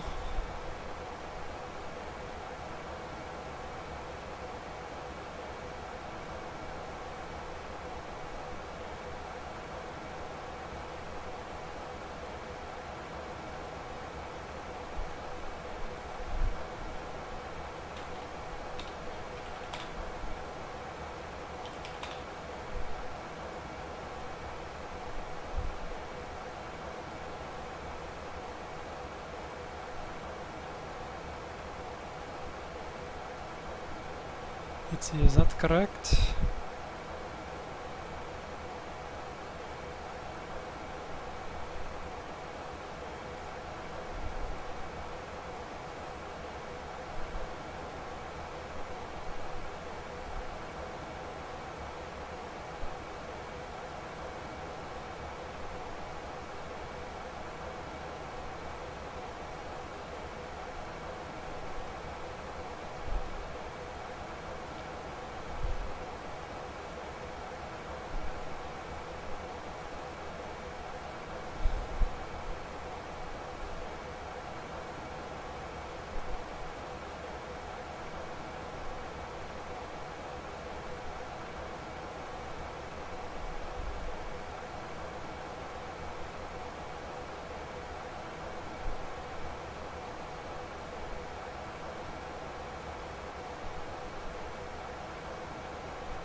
Okay, so that's better.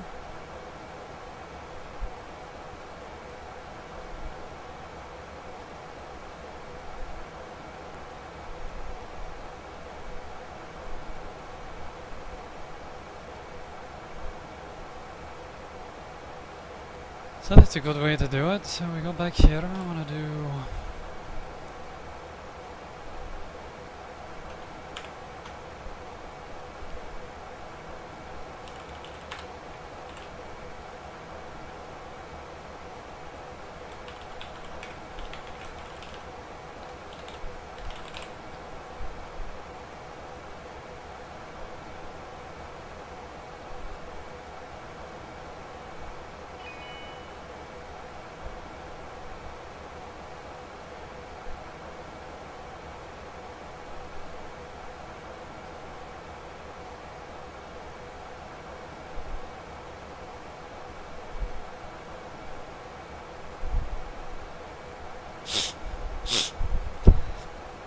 Ugh.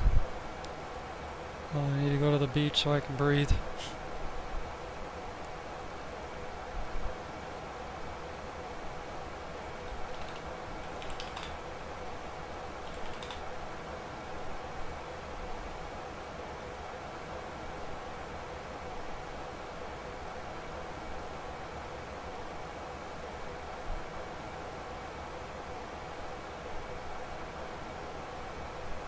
Alright, there we go. Oh, step 1 is done. Most happy. Much better.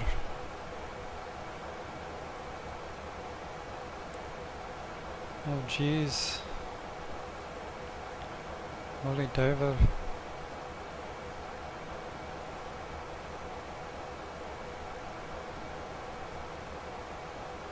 Holy diver. My sister-in-law's making me feel old. Alright. So now that that's done, we need to change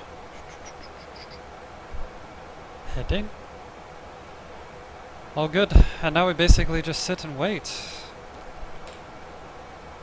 There's not much to do on the cruise except answer questions. Take surveys. Chit-chat.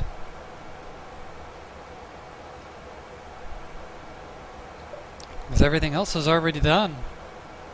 We basically just continue to monitor the instruments, the oil pressure, oil temperature, the quantity, the vibration. Make sure our heading bug on the MCP matches the heading on the navigation display. Stare at the clouds, watch the scenery, listen to the engines. Enjoy a good flight. Because our flight route, as you can see, we're only about roughly a quarter of the way up to Portland. Should be able to reach Portland at 0039. So that's going to be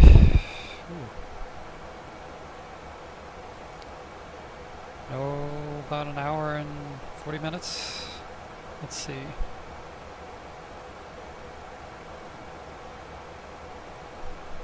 Where is my mouse?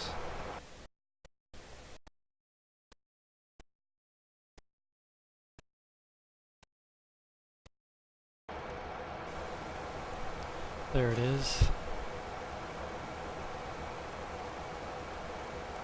Yeah, we'll be landing in an hour and 32 minutes.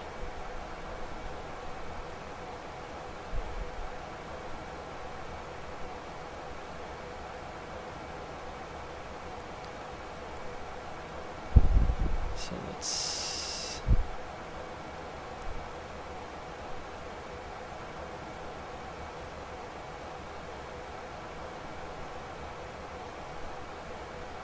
So I'm basically just gonna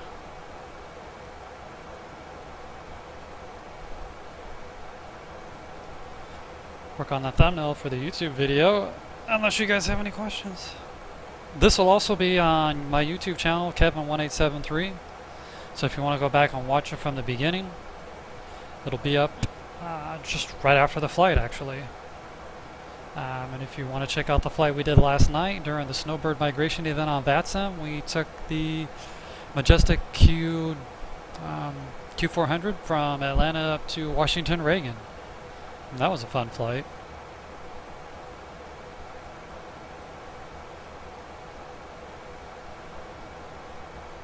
Got to land at Washington right as the sun was going down. It was nice and dark, lightning everywhere.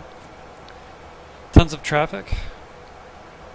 Alright, so let's do Control M.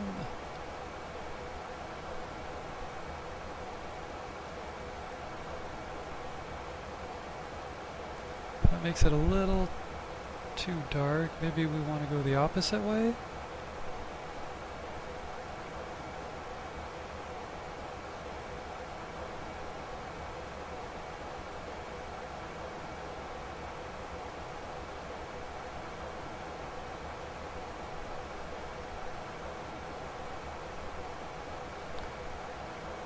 Alright, so we're gonna do a new layer.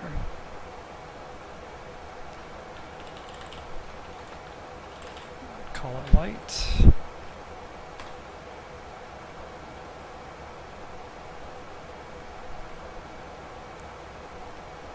We will select our level brush tool, hardness is at 0, and change 250.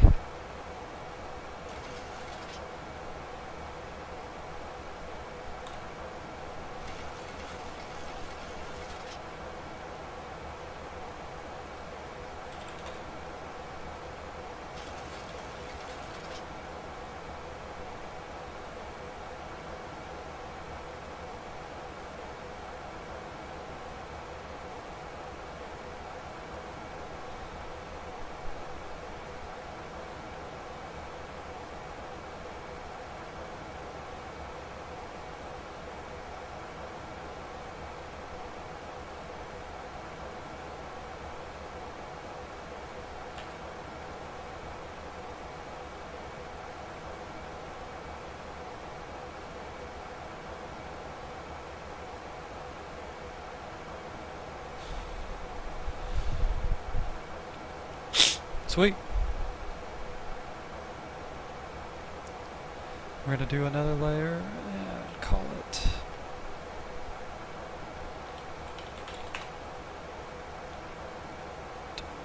dark.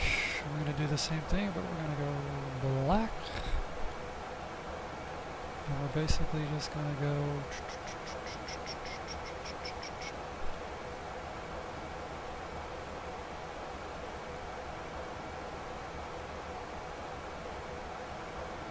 dark. And we'll darken the sides, and we're going to change the opacity to 50. And that does look 10 times better.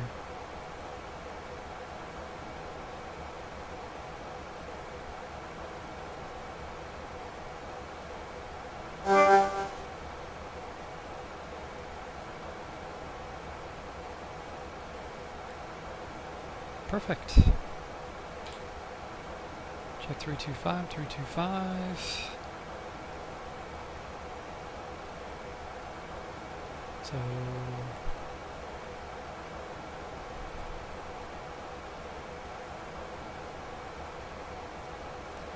I'm going to do a new layer and call it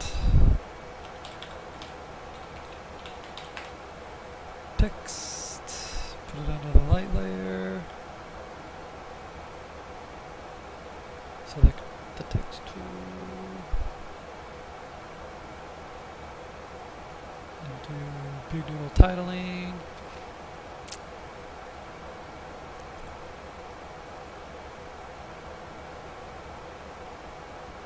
And the color.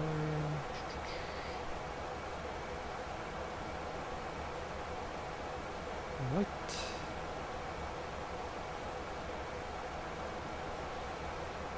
So what do we want to type in here? Let's see.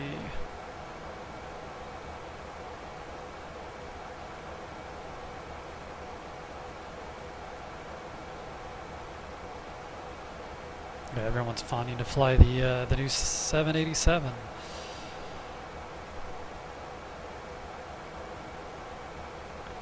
Which, if I still flew FS10 enough, I would probably buy the 787, but I really only fly the FS10 for like the Majestic Dash AQ 400 and for the PMDG.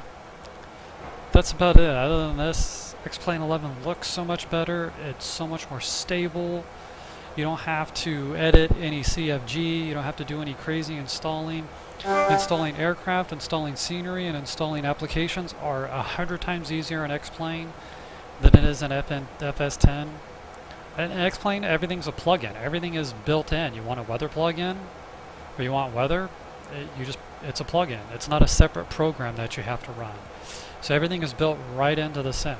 You know, whether it's your weather and you're running SkyMax Pro, or if you want to fly on VATSIM, you know, if you need a pushback program, If you're running Airport Navigator,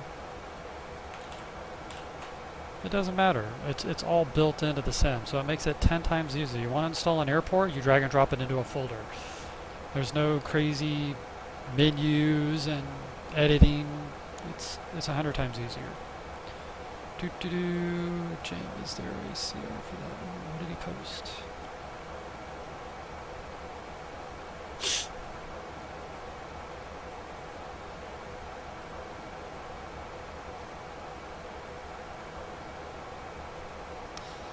Yeah, I stopped at the...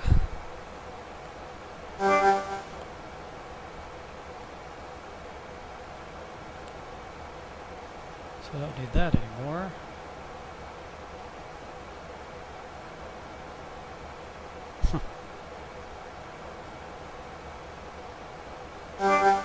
Funny. Alright, so we're an hour and 23 minutes out. 325, we're looking good. We're still continuing on our flight, working on our thumbnail.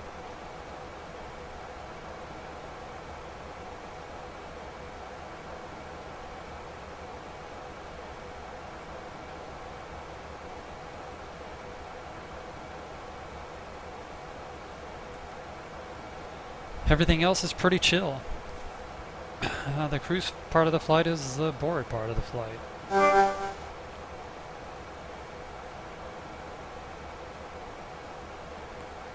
So let's continue on here. So we did a dark layer. So now we just need to figure out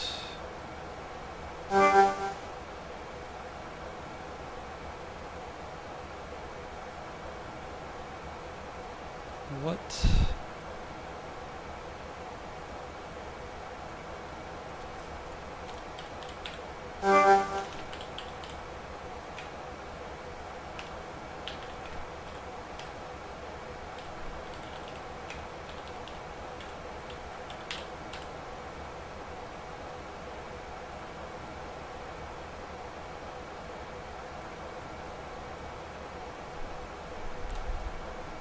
select our check mark.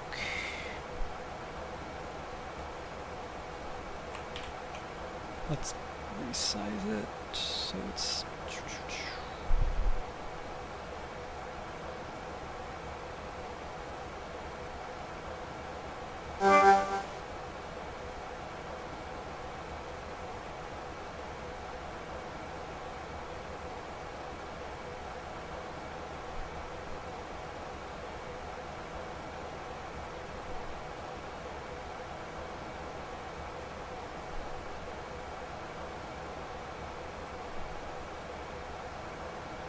that's about right. IXEG 733 tutorial, cold and dark. Select the move tool and select Control J to copy text, but we're not doing that, so we're going to create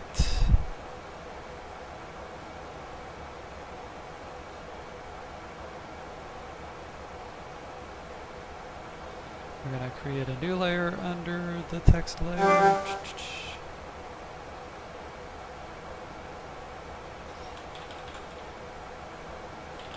And I'm going to call it rectangle.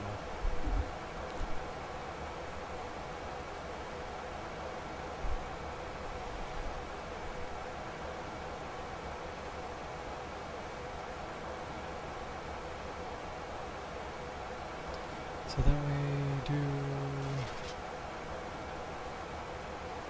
rectangle.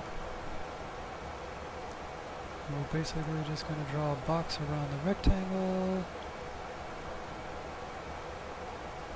We're going to rasterize the layer,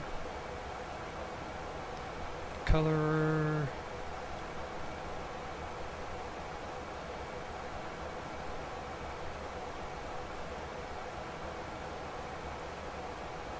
we're doing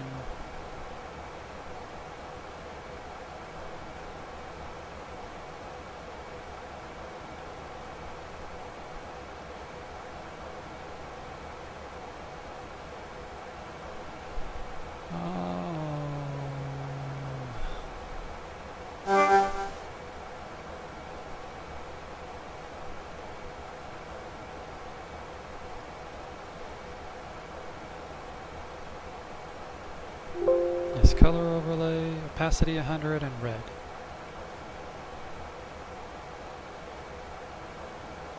So we click on the rectangle, rectangle.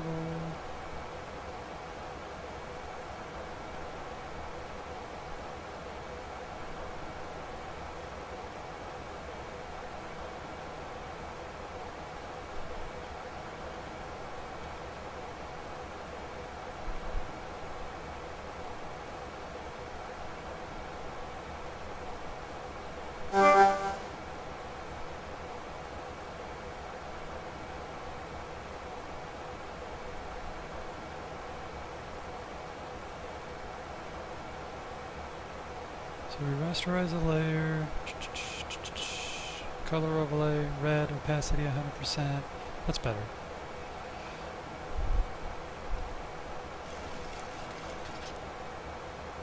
To center the text, we'll hold Shift and select the text layer.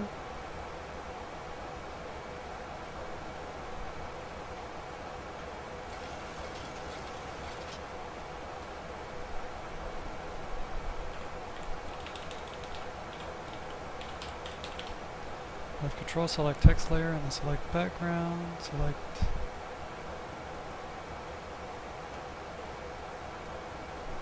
and select background.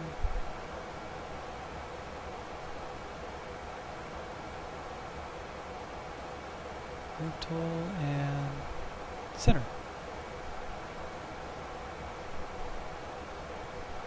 Left Control and select text box, select rectangle, and then we'll do the same thing again. Select rectangle and hit delete.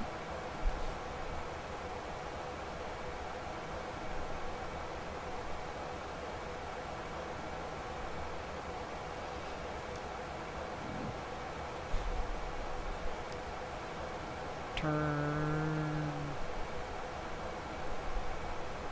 color overlay off. Select gradient overlay. And for this one,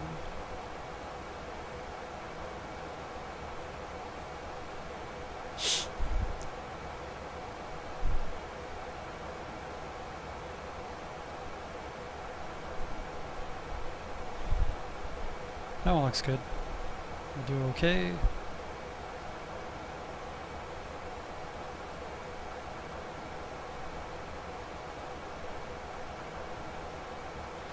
Select inner glow.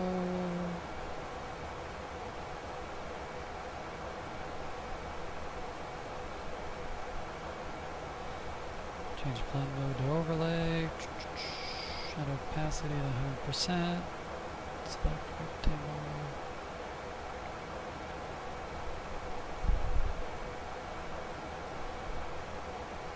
Alright.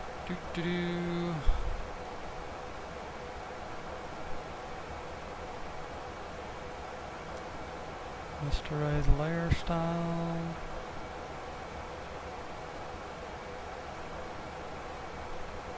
Merge text and rectangle together.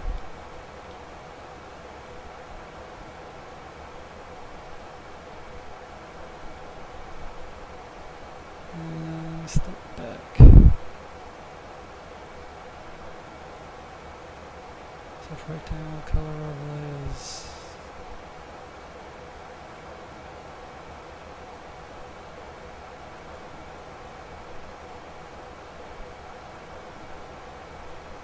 like gradient overlay,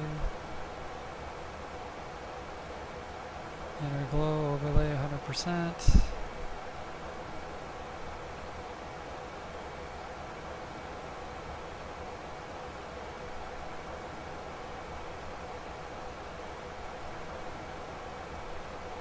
But it's not doing it.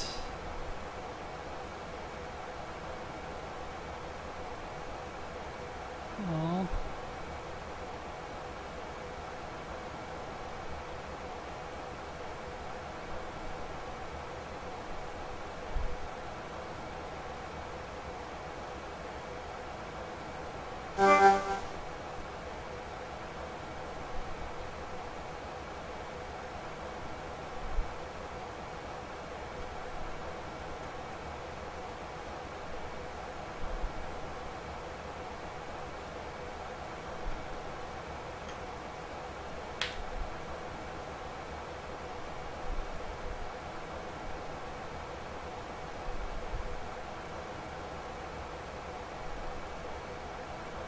There we go.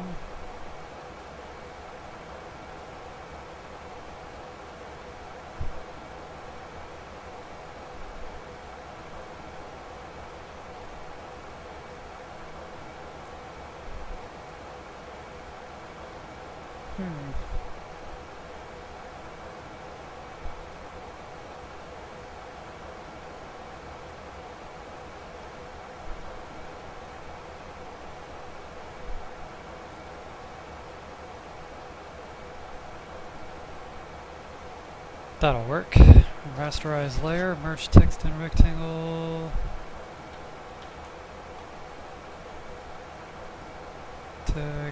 Together, double click the text layer.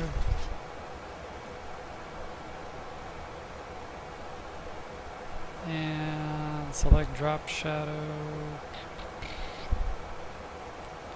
25. 49.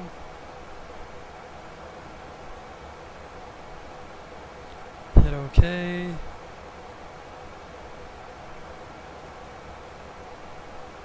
Rasterize. Drop shadow. OK. Rasterize. And one more time. Drop shadow.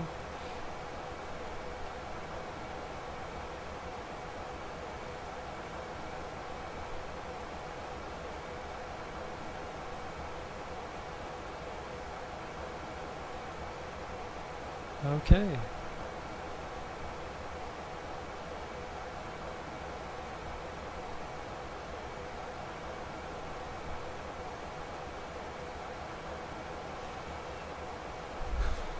I wonder if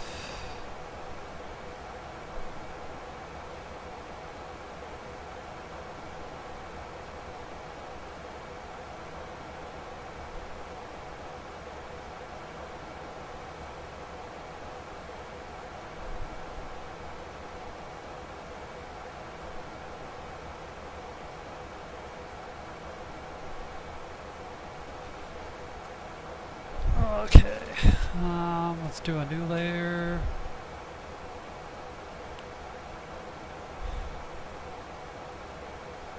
The background.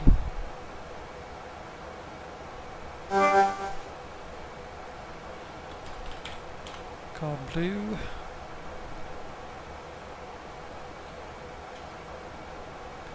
We'll select our brush tool. Change the color.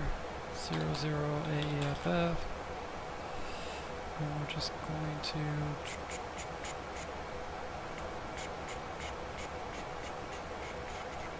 why isn't it working?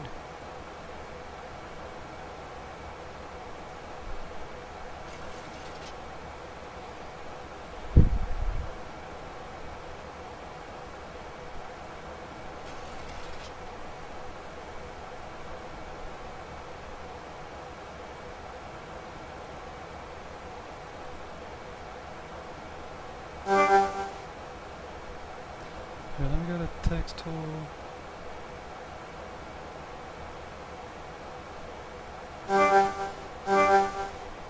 There. Now we're good.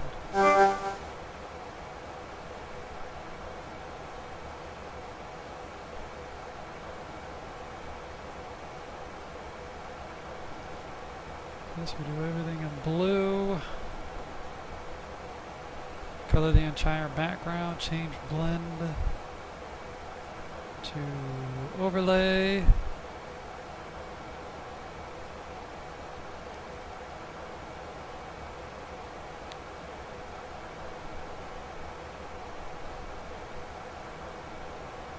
Opacity to about 30. And we'll do Control U and change the saturation to -10.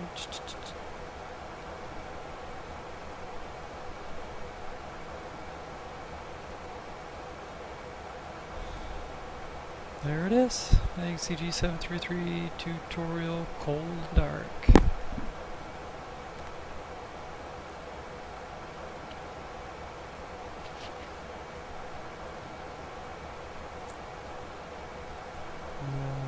save.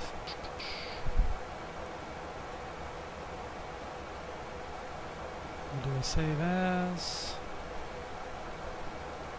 We'll do JPEG. And we'll resave over that. It's going to be high, baseline, and good. Right on. So now we got our. If you want to see it real quick,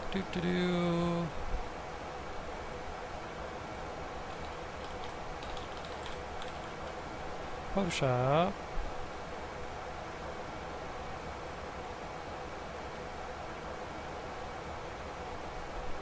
Well, let me do it.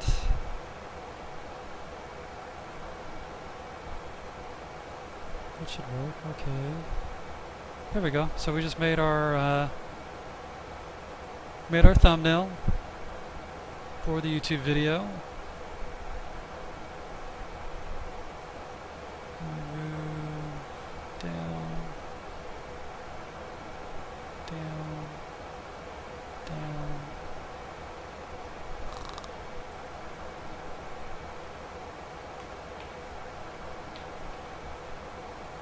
Oh, cool.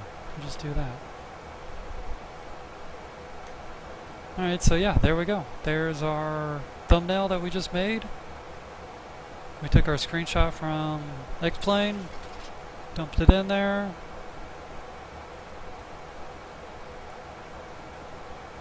Added some layers, some colors.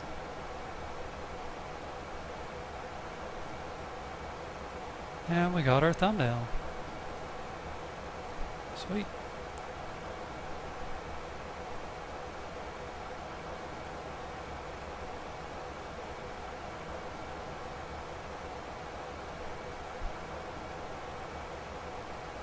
Can't wait to throw it in.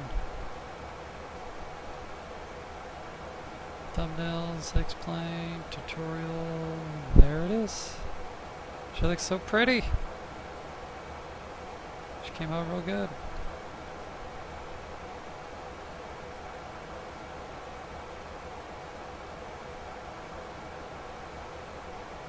It's basic. It's nothing crazy. You know, nothing too fancy.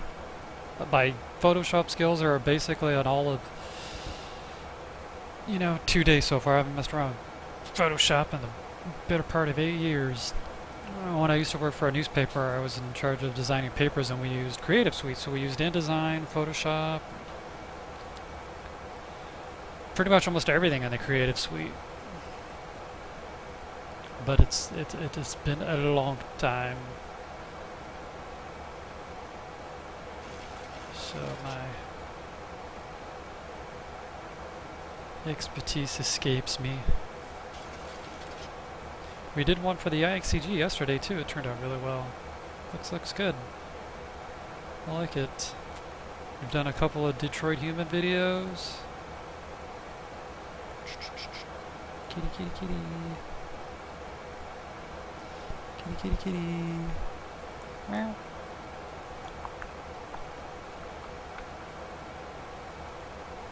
Brr. Brr.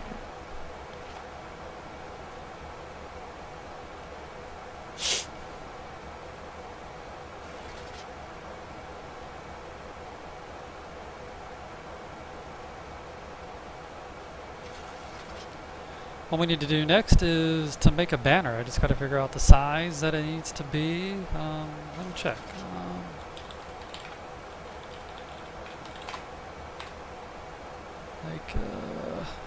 I guess we could figure it out.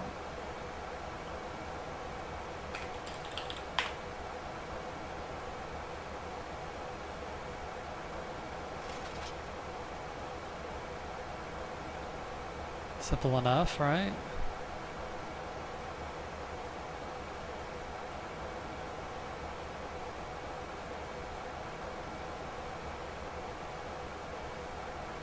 Like what the standard size is, I guess.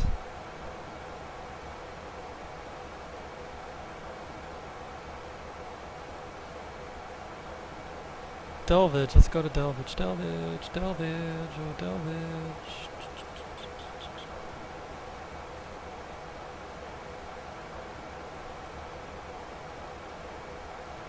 Let's see what his videos say.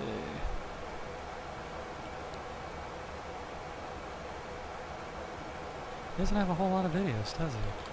Banner. How to make a free YouTube banner without Photoshop? No, I want to do it with Photoshop.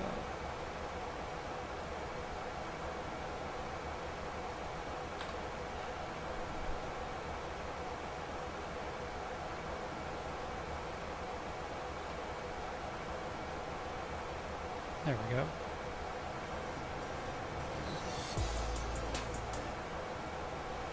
So eventually we need to set up our own banner too.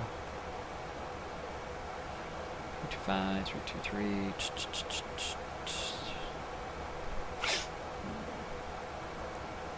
So everything there looks good, everything there is good. Basically just trucking along. Finally seeing some green. Everything's mostly been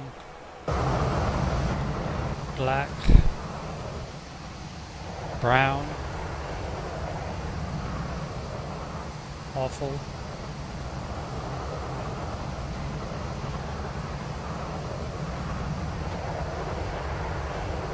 But that's the beautiful IXEG 733.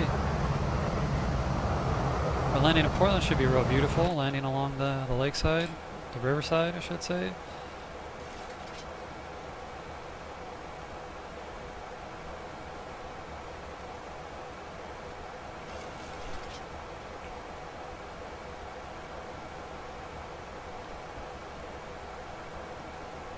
And of course the cat decides to want to destroy everything right now.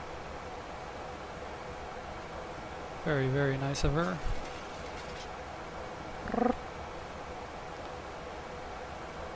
I think what I'll do is I'll use my background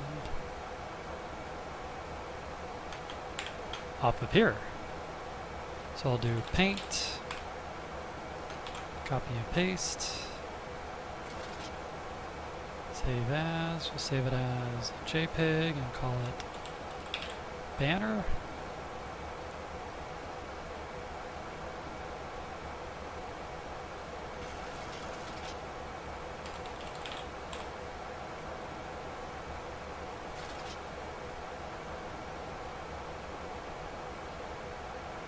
Close that out. Go to thumbnails, banner. We'll edit and crop.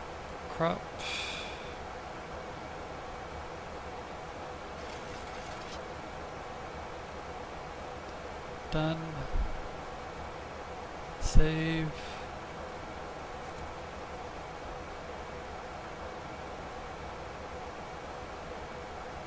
Close.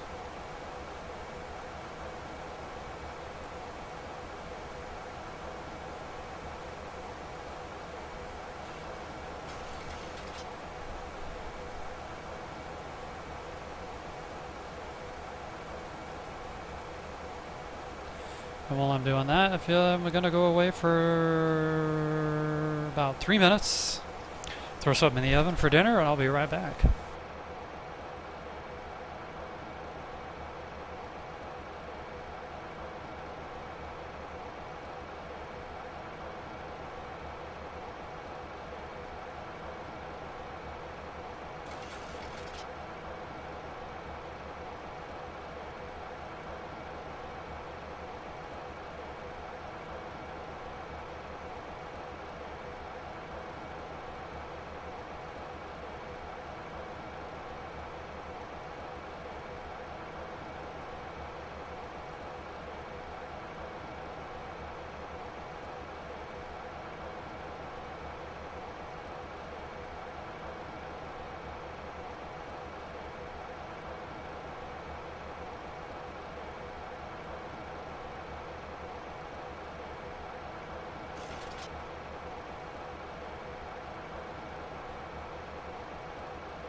Hey, what's going on guys? It's Delvage, and today I want to bring you how to create a free YouTube banner with Photoshop CS6 in 2016.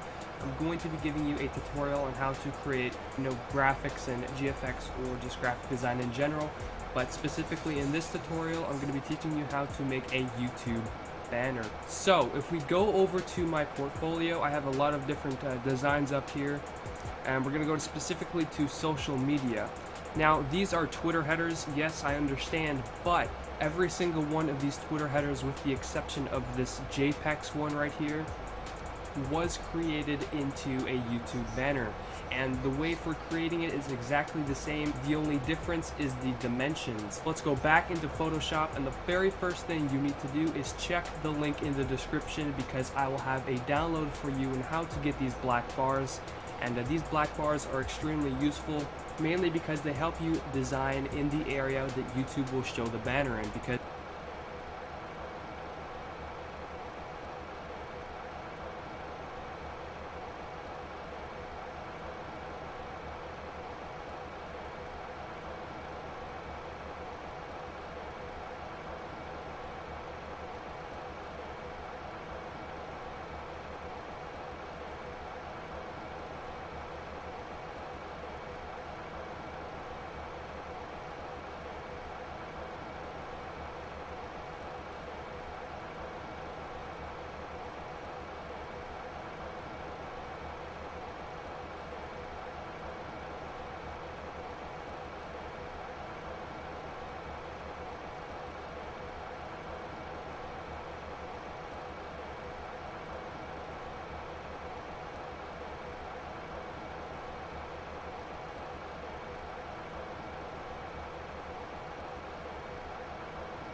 if you design something, say, all the way up here in these black bars, it's like, hey, this will not show up. This will not be a part of your banner. But if you decide to put it in the middle right here, which isn't a very good idea because there's no backing yet, but we'll get to that in a second, YouTube will have that shown up. Now, the guides that I have set up are basically these little bars right here, and what they do is they help me choose and pick where the most important information in the banner goes. So mainly this is for tablets and mobile, right? So tablets and mobile aren't going to be showcasing this stuff all the way in these corners. That's why I have these little guides right here to help me to put all of the important information in the center, and that's what you want to be doing too. Okay, enough rambling. I'm going to be right back, and I'm going to get a background in here. In order to do that, all you have to do is do a simple Google search for a background that you want. It could be whatever game, whatever you want, but I'm just going to get one real quick, so I'll be right back. Okay guys, we have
Alright.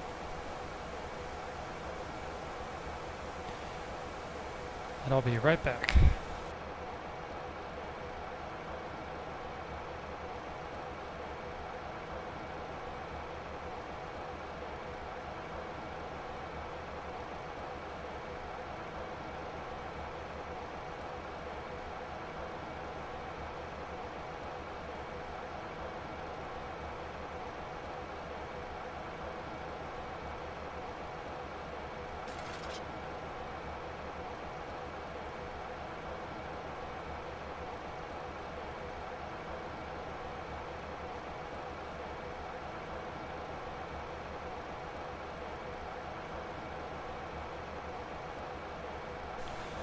And we're back.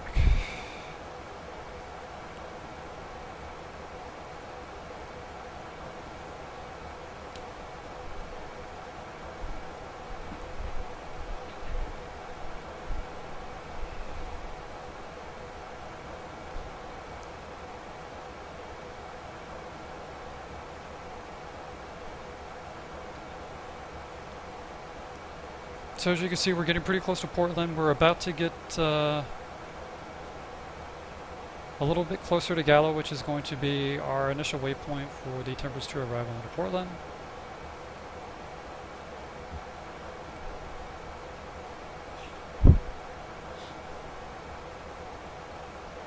Unfortunately, not the entire star is to scale. So everything below the dotted line here is not to scale. So we will not show up on the map here until we get right over Vance. So once we pop over Vance, then our little dot will pop up. We'll be able to see. We've got the localizer set up, 111.3, both sides. We've got the approach course 283 set up on both sides. We know that the glide slope is 2,000 over Tala. The decision altitude is 250 feet, which we have set in. And the airport elevation is 31 feet, which we've got set in. And we've gone over the missed approach. It'll be a climb to 600, then a climbing right turn to 4,200, direct battleground, which we can do a teardrop entry and hold if we do go missed. And we're going to be coming in via Maver. We'll be 4,000 over Kugas, then to Nacy, and then we'll turn final on 28 right as we pretty much follow the river all the way down until we land.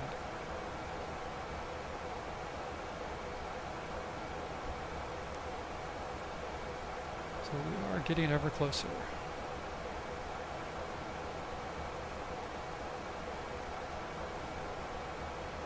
So not much to go over in this tutorial, you know, like we were discussing earlier. This is the cruise. We're basically just monitoring the instruments, monitoring the engines, going over the standard terminal arrival, going over the instrument approach into Portland. Typically we would be, you know, talking, the captain and the first officer would be talking, discussing everything, going over the approach, going over any questions, talking to ATC. It's pretty much the most boring part of the flight. But nonetheless, it is still a very crucial part of the flight between the pilot and co-pilot.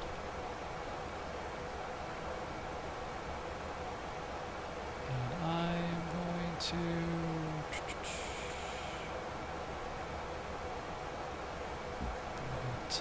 desktop, thumbnails, banner.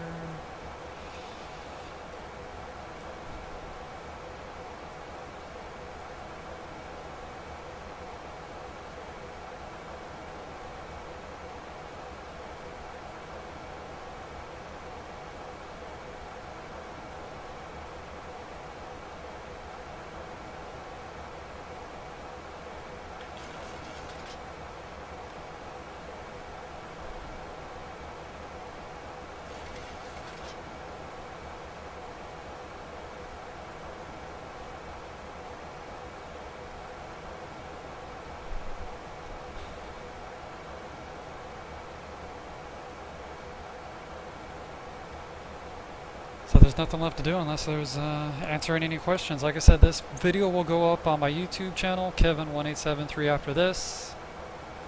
So if you have any questions, you're more than welcome to leave them there as well, or ask them here.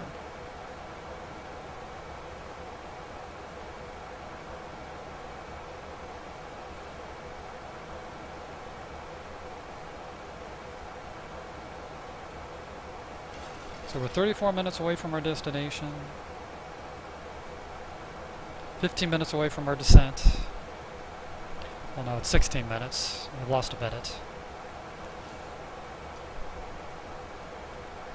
Thankfully, we don't have a headwind, so that's not hurting us too much.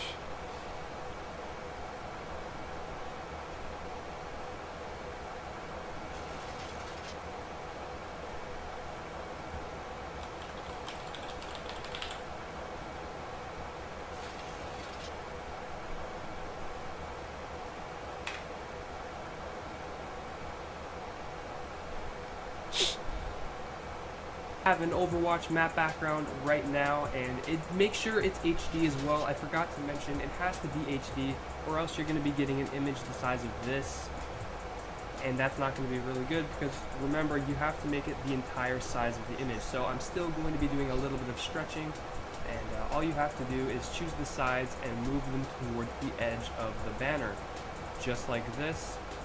And just to make it a little bit more realistic, I'll probably make it a little bit higher as well, just like that. So yeah, it doesn't have to be anything crazy, just a simple background and you'll be good to go. Alright, now to delete the very top part, because we don't need the top part over here, all you have to do is use the Marquee tool and just select it, and the guide should help you pinpoint the selection so you don't go over into the actual banner, and then you just press delete on your keyboard and it's gone. Or alternatively, what you can do is you can just move the top part, because we don't need the top part over here.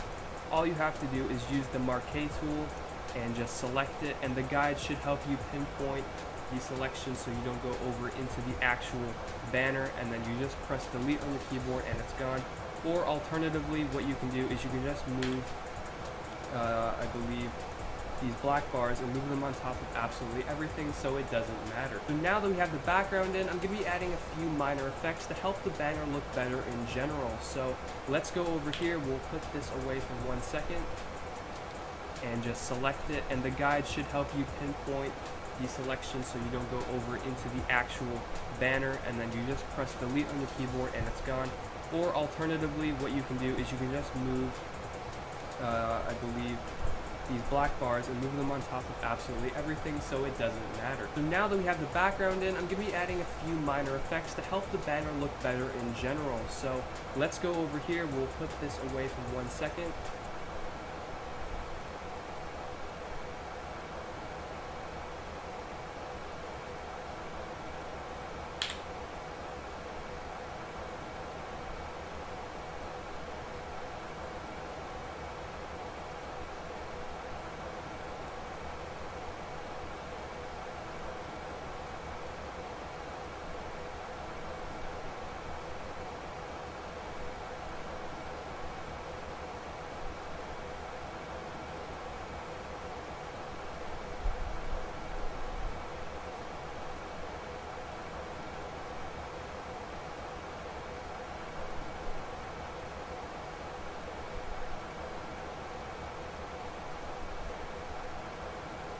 So it doesn't matter. So now that we have the background in, I'm going to be adding a few minor effects to help the banner look better in general. So let's go over here, we'll put this away for 1 second, create a new layer, and go to our brush tool. Now in our brush tool, everybody should have a simple brush that's a circle. If I can just get to them real quick, if it will load. Alright, so just a simple brush like that that's a circle. Make sure your hardness is all the way at 0%. This is extremely crucial. Just make sure the hardness is at 0%. Put up the size, make sure the hardness, a simple brush, and go to our brush tool. Now in our brush tool, everybody should have a simple brush that's a circle. If I can just get to them real quick, if it will load. Alright, so just a simple brush like that that's a circle. Make sure your hardness is all the way at 0%. This is extremely crucial. Just make sure the hardness is at 0%. Put up the size a little bit, maybe to about 300, something like that. And then on the very edges of your banner, what you need to do is just follow my guide, like right here. Actually change the color to black, I forgot. And drag down. And it's going to create this nice little shadow effect on the side, and you can do this for the bottom if you really want. And you can also do this, actually let me do a better job here. And you can also do this for the side. And then once you have that shadow done, what you can do is you can go to the layer styles by double clicking on the layer and change the opacity down to probably about 40%. So now we have a little bit of a shadow, which looks pretty cool.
That's not working at all.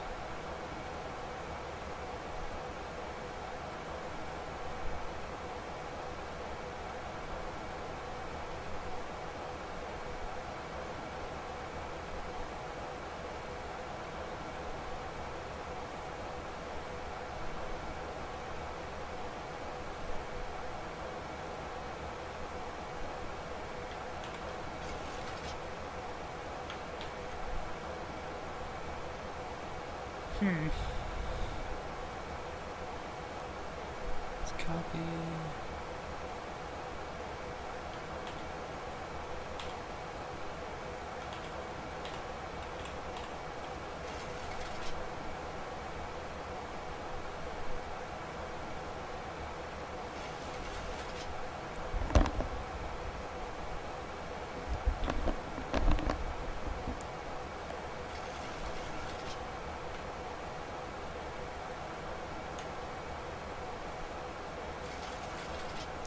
Nice little gust of wind, eh?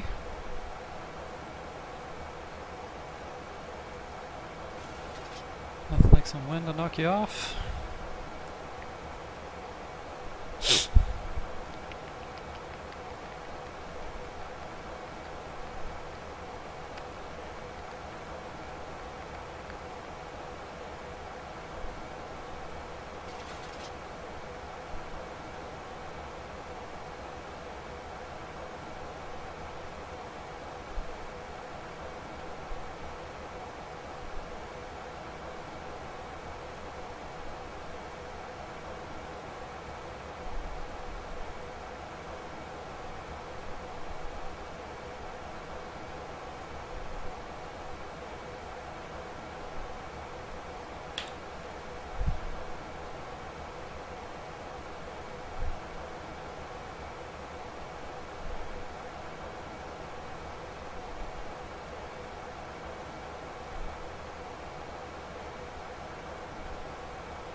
Interesting.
It doesn't really like the whole copy and paste method.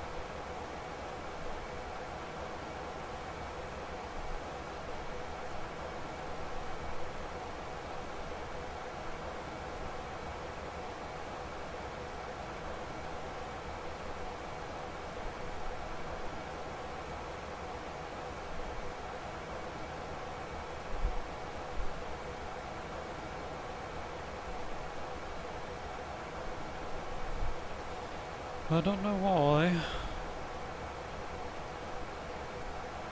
And pick where the most people are going to be shown. I have these little guides right here to help me to put all of the important information in the center, and that's what you want to be doing too.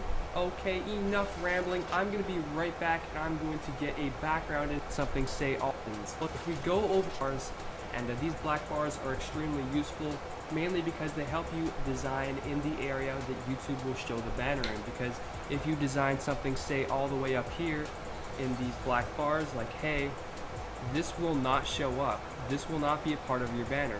But if you decide to put it in the middle right here, which isn't a very good idea because there's no backing yet, but we'll get to that in a second, YouTube will have that So shown we're up. coming up Now, on the top of the guides that descent. I have set up are basically these little bars right here. And what they do is they help me choose set it and pick for where the most 111,000. important information in the banner goes. So mainly on, this is for tablets and mobile, right? So tablets and mobile aren't going to be showcasing And that'll be a good this place to stuff start. all the way in these corners. That's why I have these little guides right here to help me to put all of the important information in the center, and that's what you want to be doing too.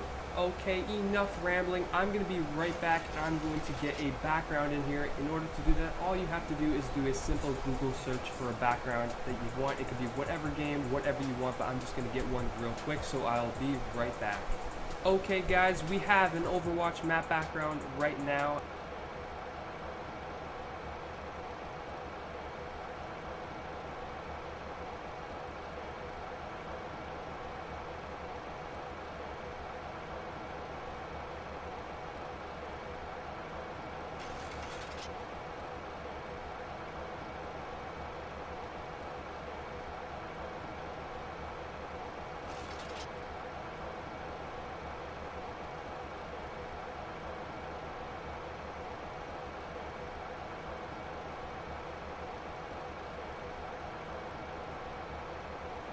Alright, close enough.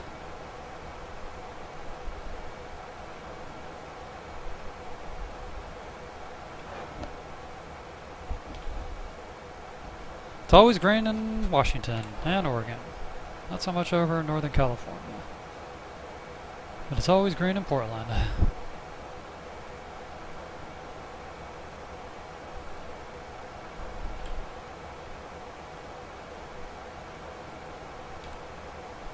Two minutes away from the top of descent.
and make sure it's HD as well. I forgot to mention it has to be HD, or else you're going to be getting an image the size of this.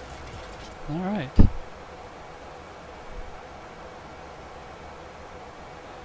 We're just about there. Just about. It keeps changing. One more minute. It's like the 4th time it's changed our top of descent.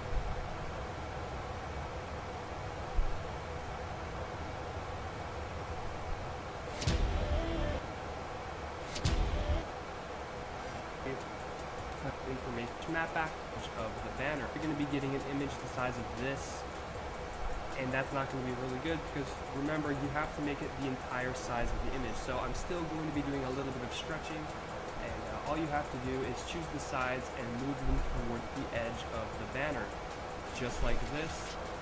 And just to make it a little bit more realistic, I'll probably make it a little bit higher as well. Just like that. So yeah, it doesn't have to be anything crazy, just a simple background and you'll be good to go. Alright, now to delete the very top part, because we don't need the top part over here, all you have to do is use the marquee tool and just select it, and the guide should help you pinpoint the selection so you don't go over into the actual banner, and then you just press delete on the keyboard and it's gone. Or alternatively, what you can do is you can just move, I believe, these black bars and move them on top of absolutely everything so it doesn't matter. So now that we have the background in, I'm going to be adding a few minor effects to help the banner look better in general. So let's go over here. We'll put this away for 1 second. Create a new layer and go to our brush tool. Now in our brush tool, everybody should have a simple brush that's a circle. If I can just get to them real quick. If it will load. Alright, so just a simple brush like that that's a circle. Make sure your hardness is all the way at 0%. This is extremely crucial. Just make sure the hardness is at 0%. Put up the size a little bit, maybe to about 300, something like that. And then on the very edges of your banner, what you need to do is just follow my guide like right here. Actually change the color to black, I forgot. And drag down. And it's going to create this nice little shadow effect on the side, and you can do this for the bottom if you really want. And you can also do this, actually let me do a better job here. And you can also do this for the side. And then once you have that shadow done, what you can do is you can go to the layer styles by double clicking on the layer and change the opacity down to probably about 40%. So now we have a little bit of a shadow, which looks pretty cool. You can see if you toggle it on and off, it makes a huge difference in my opinion. So now that we have that, we're going to be adding a light at the very top. Alright, so it's basically the same thing that we did for the shadow. The only difference is that we switched the color from black to white, and we switched the location. So let's make this circle a little bit bigger so the light is a little bit bigger. All we have to do is use our bracket keys, and on the right bracket key, this 1 and 2, maybe 3 and 4, and we have a bigger light. Alright, now all we have to do is go to the very center and just touch it one time on your mouse or with your touchpad or whatever you're using, and it'll create a...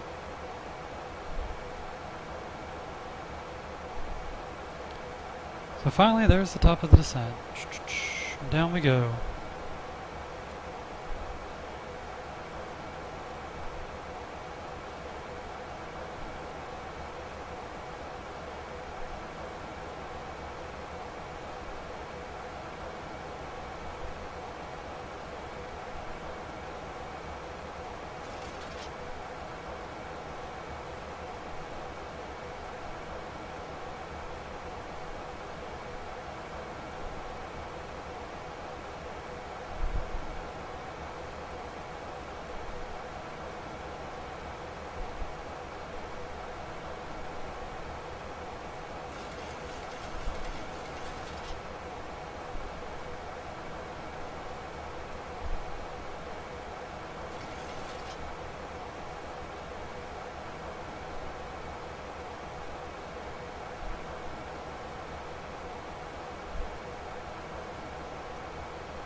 Grab the IMC here pretty quick.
The clouds changed, so we're good.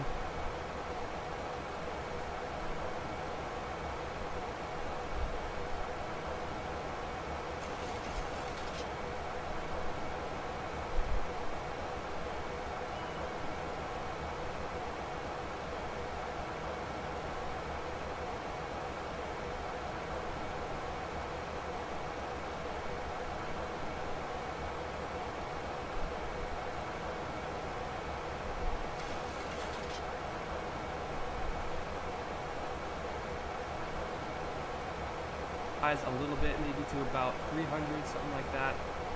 And then on the very edges of your banner, what you need to do is just follow my guide, like right here. Actually, change the color to black, I forgot. And drag down. And it's going to create this nice little shadow effect on the side, and you can do this for the bottom if you really want. And you can also do this. Actually, let me do a better job here. And you can also do this to the side. And then once you have that shadow done, what you can do is you can go to the layer styles by double clicking on the layer and change the opacity down to probably about 40%. So now we have a little bit of a shadow, which looks pretty cool. You can see if we toggle it on and off, it makes a huge difference in my opinion. So now that we have that, we're going to be adding a light at the very top. Alright, so it's basically the same thing that we did for the shadow. The only difference is that we switched the color from black to white, and we switched the location.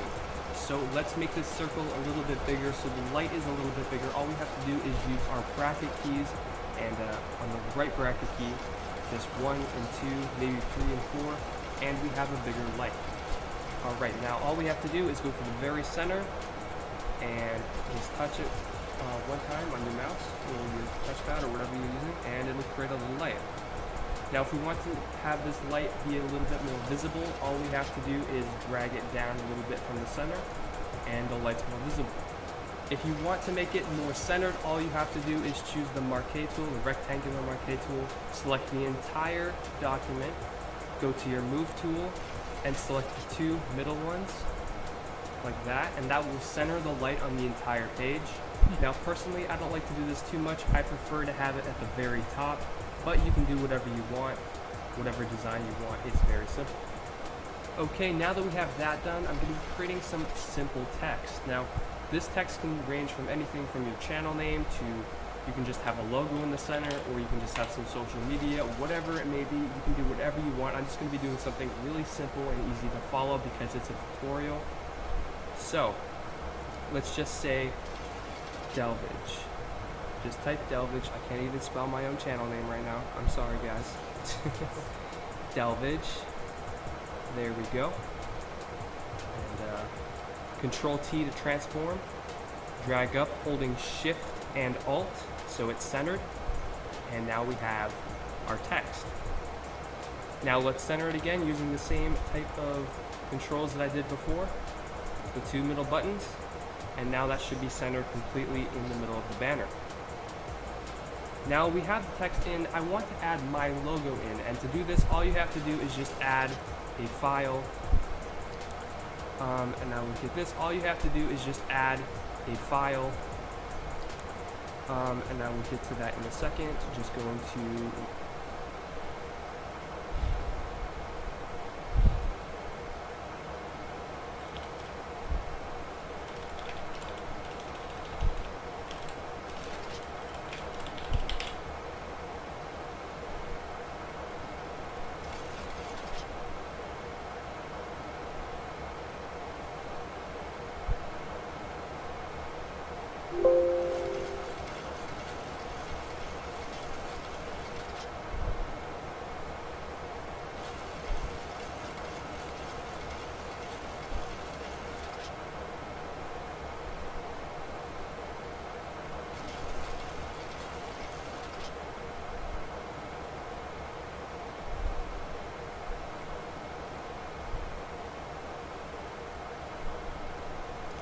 Alright, so we're 9 minutes from our destination.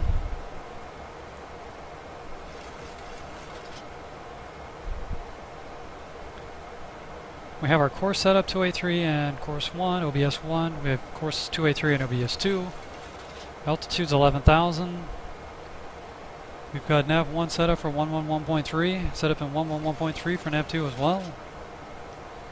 Our decision height's going to be 250 feet. We need to go ahead and get our altimeter set up here.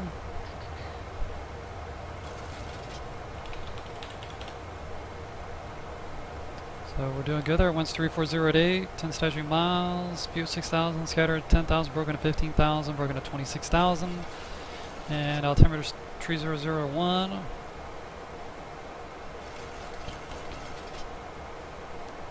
So there we go. Set it up at number 2 as well.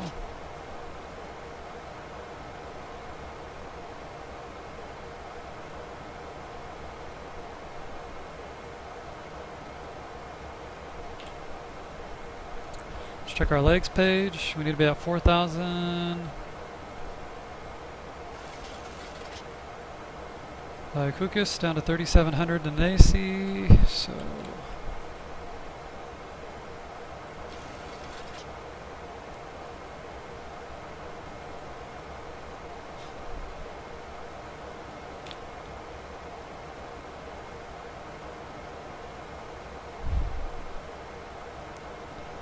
So the VNAV path is following pretty good.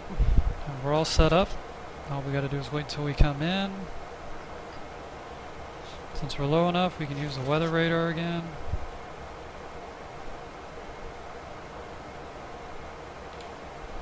See if it's actually picking up any.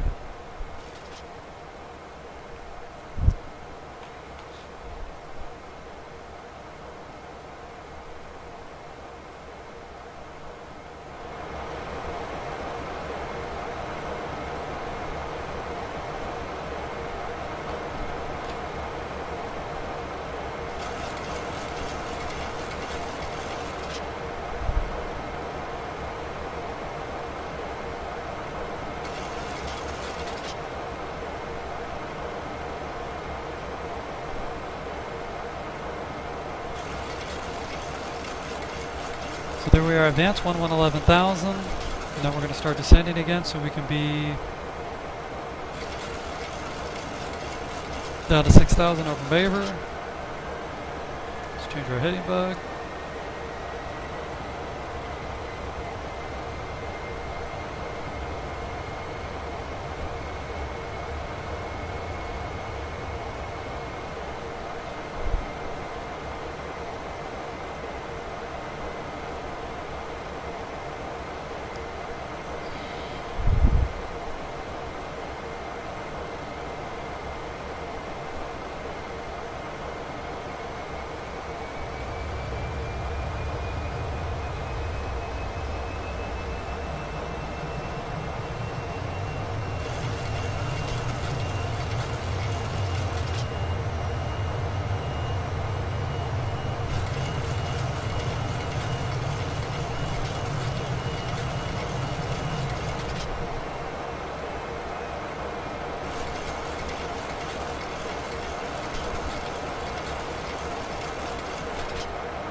Like I said, this plane is extremely hard to slow down. It does not like to slow down at all.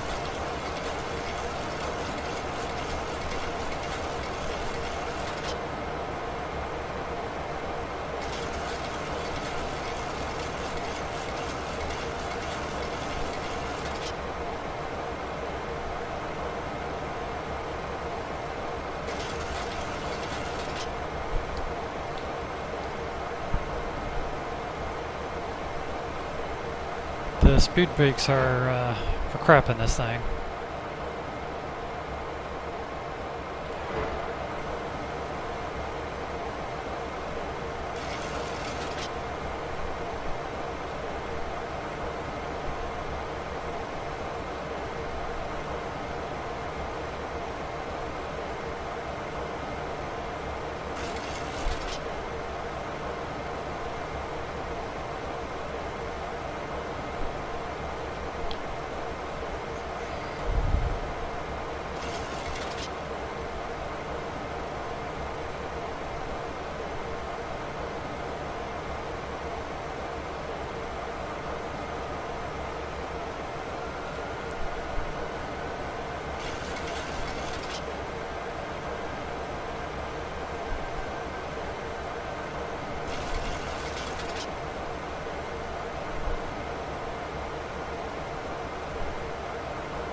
Let's keep trying to get down a little bit quicker.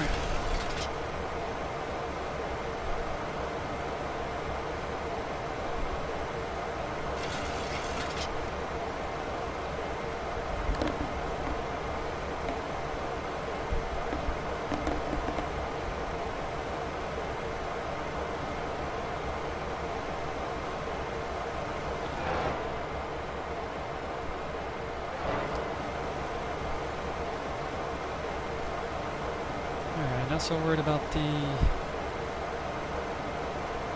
weather in this area as I am about the terrain, so let's follow the terrain.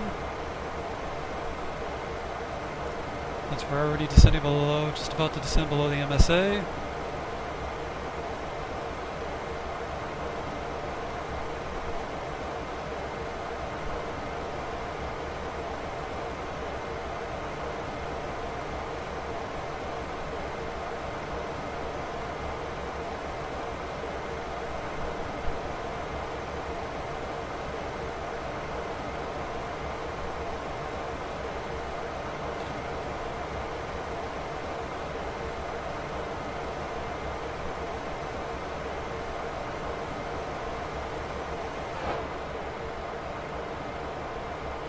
We can't see Portland yet. We're quite a ways out. Yeah, about yeah, just passing the 20 nautical mile mark.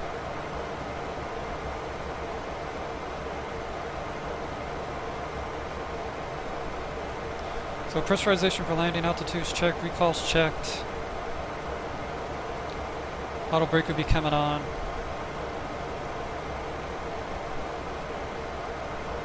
We're going to do flaps 30.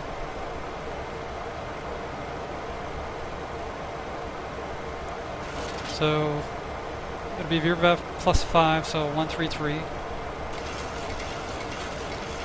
be our approach speed.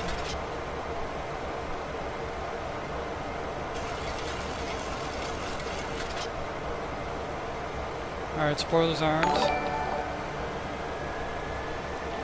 brake is armed. Richie D, thank you so much for the follow, man. Appreciate it. Welcome. Welcome to the IXEG tutorial. We're just about to land in Portland. We took off from San Diego earlier. Did our cold and dark. This video is also going to go up on YouTube after this. My channel at Kevin1873. I'll type it in the chat. That's where you can follow my YouTube. We got a couple of videos up on there so far. All right.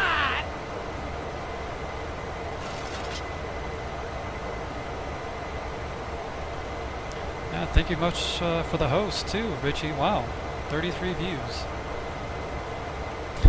Appreciate it. I am doing very well today. Very much appreciated. I hope you're doing well as well.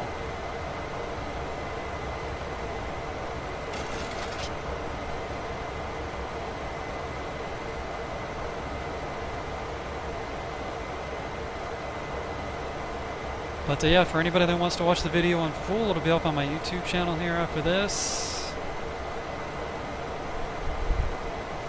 And we'll probably do more tutorials in the IXEG. We'll do some in the Airbus.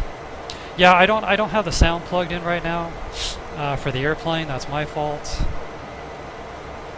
I kind of wanted to basically do it just a tutorial in the beginning with nothing but just what you see, what goes on.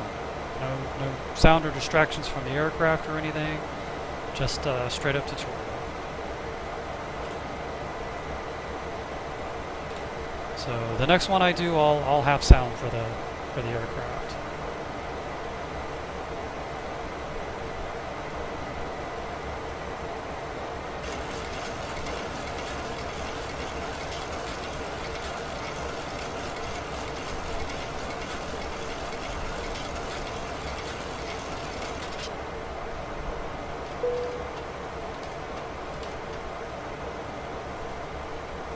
So we are turning inbound, ILS runway 28 left. Currently 13 nautical miles out. Alright!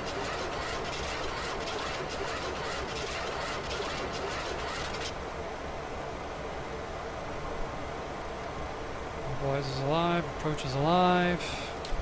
Gears coming down. Go ahead and drop to 160.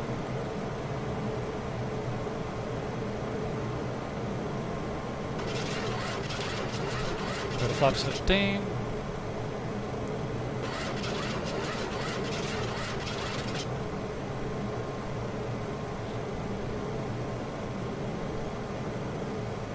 So 150. Actually, we'll do 145.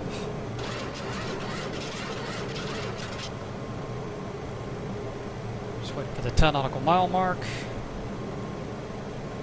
Throw our lights on. Continuous.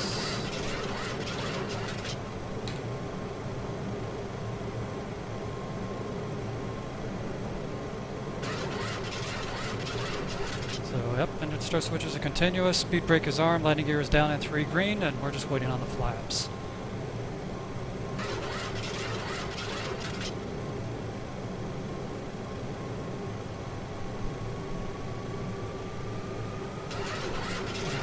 There's 10 nautical miles. We're going to go to flaps 25, and we're going to drop her down to VREF plus 5. So we'll do 133. 2,500.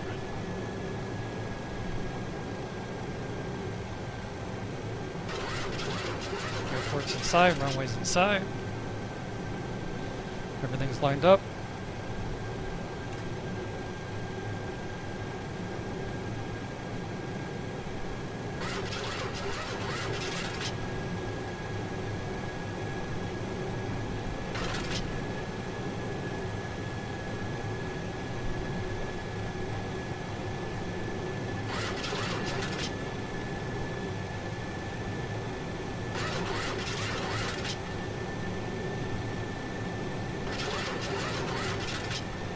Lambert 93 and Burger Bob, thanks for the follow.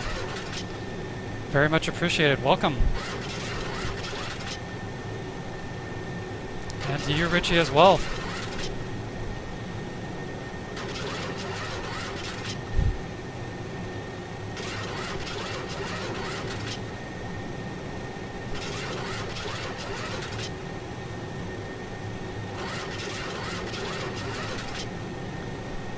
Man, the autopilot's having a field day with the trim.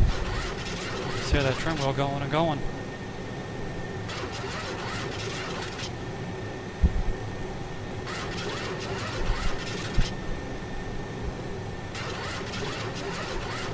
So you were just hosting, Richie. What were you flying?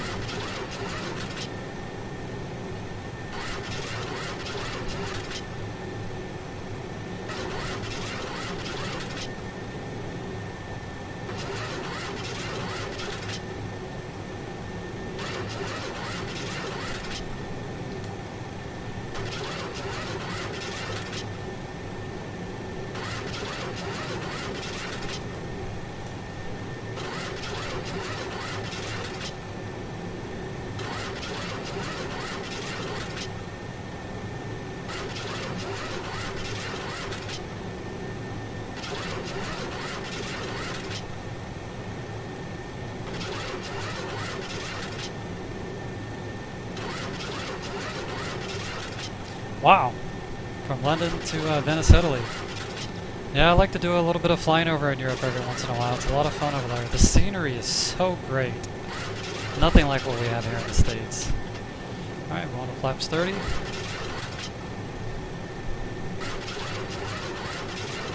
It's always so green and lush and nice. I love the airports over there. I like the way they're set up. I do too. I do too. It's my saving grace. I mean, I flew the heck out of the PMBG 737 on FS10, which I still fly every once in a while. But we usually just fly the FS10 when we're doing like the Majestic Dash 8 Q400, which we flew last night during that Sims event. They had the Snowbird migration into Washington. And we took off from Atlanta and flew it up to Washington. But as far as X-Plane goes, I'll usually fly like the JAR Design A320, but this is definitely my go-to aircraft. The Zibo is cool. I haven't flown the Zibo. I did Flight Ultimates. I think it's their version 2.5 that they're working with Zibo with. That one was a lot of fun. That one was a good aircraft to fly. But I've only flown it once so far, and I haven't streamed with it yet, so that's on one of my next to-do lists.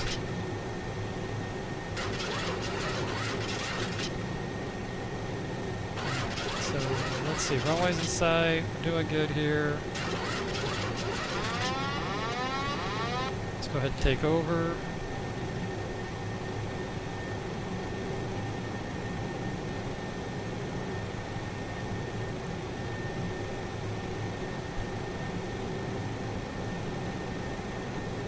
Approaching 28 right.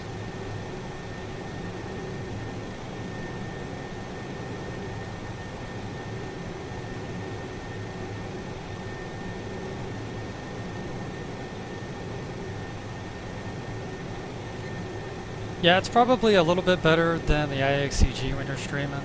I would have to agree.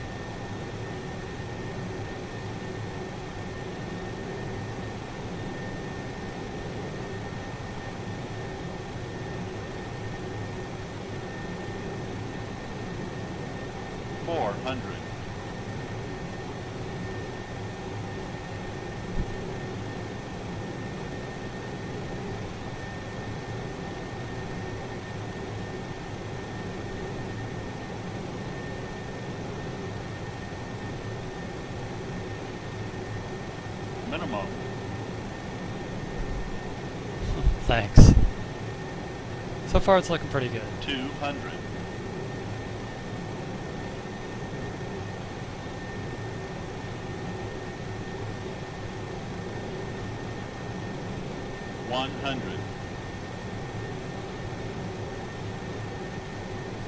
Light slope. 50. Light 40. slope. 30. 20. 10.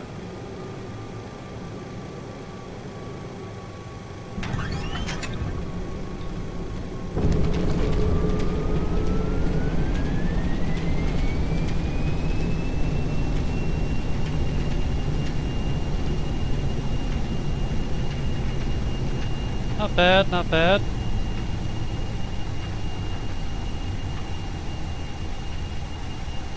Alright, 60 knots, we go to manual braking.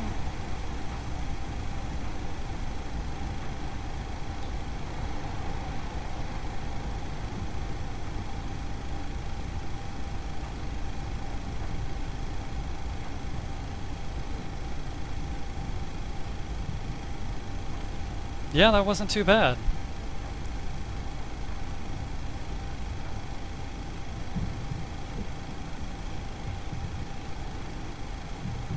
And we'll pull off here just short of Alpha.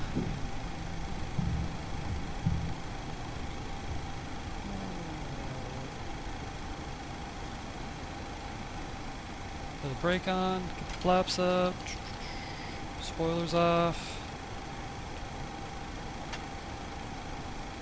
Strobe lights off, landing lights off. Daytime, so we don't need the runway turn-off lights. Condition lever, and we'll go ahead and start the APU. 3 seconds for summer, that's all you need.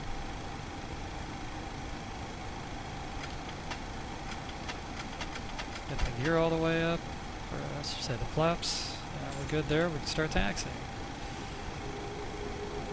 That was a pretty good landing. I was happy with that. Except I was going to have to lower the settings just a little bit, just to accommodate for some of the lag there when streaming. When I don't stream, I don't have any lag at all. But with this one, there was a teeny bit of lag notice there on the landing. So we'll want to get a little more smoother for next time stream.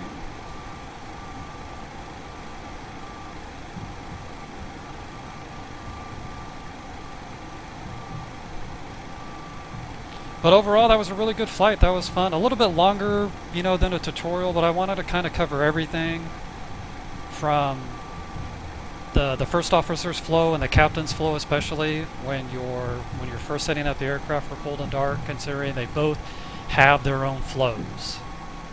And then all the way to talk about everything that we could do in the cruise, setting up for the standard terminal arrival, setting up for the ILS, and just kind of everything that the captain and the first officer are talking about and what they're going through in order to set up. So that's why we kind of did a little bit of a longer flight even for a tutorial.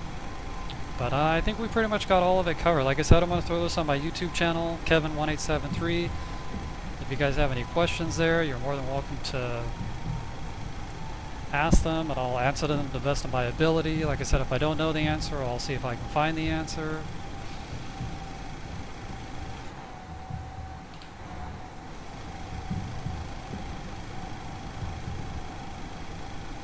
Should have turned a little bit earlier for this one.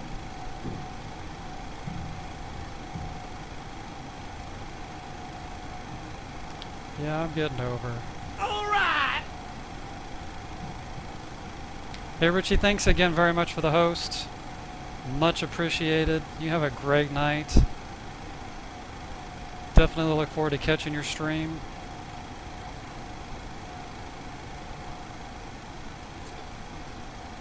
.1:30 in London. Thanks. Yeah, it was a good landing. You have a great night.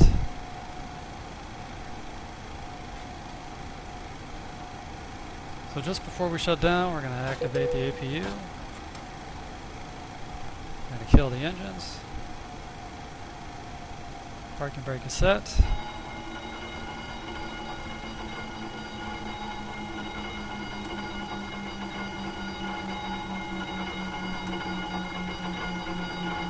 Gates coming in.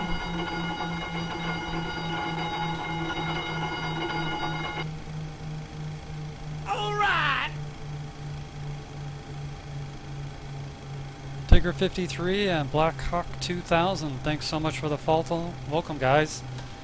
Very much appreciated. Very much appreciated.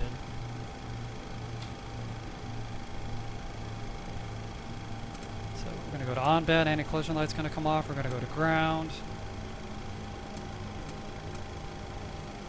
Throw pack 2 off. 1's coming off. Pitot stag's coming up.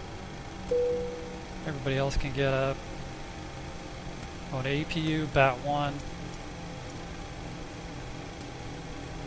And that's basically the turnaround state for the overhead.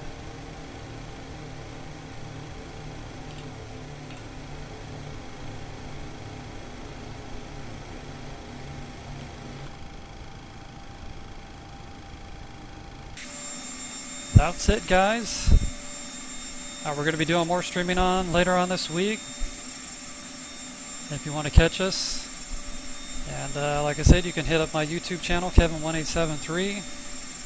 That's where most of my videos go. Otherwise, we keep them up on here as well. Appreciate all of the follows tonight, guys. Welcome. Thank you so much. You guys caught me right at the end when I was landing, which is great. I do appreciate it. Looking forward to doing more streams, catching your guys' streams. If you do stream, let me know. Send me a message. That way I can follow you. Otherwise, my name is Dracollin, otherwise known as Kevin1873. I'm out. You guys have a great day, have a great night, have a great evening wherever you are, and we'll catch you on the next one.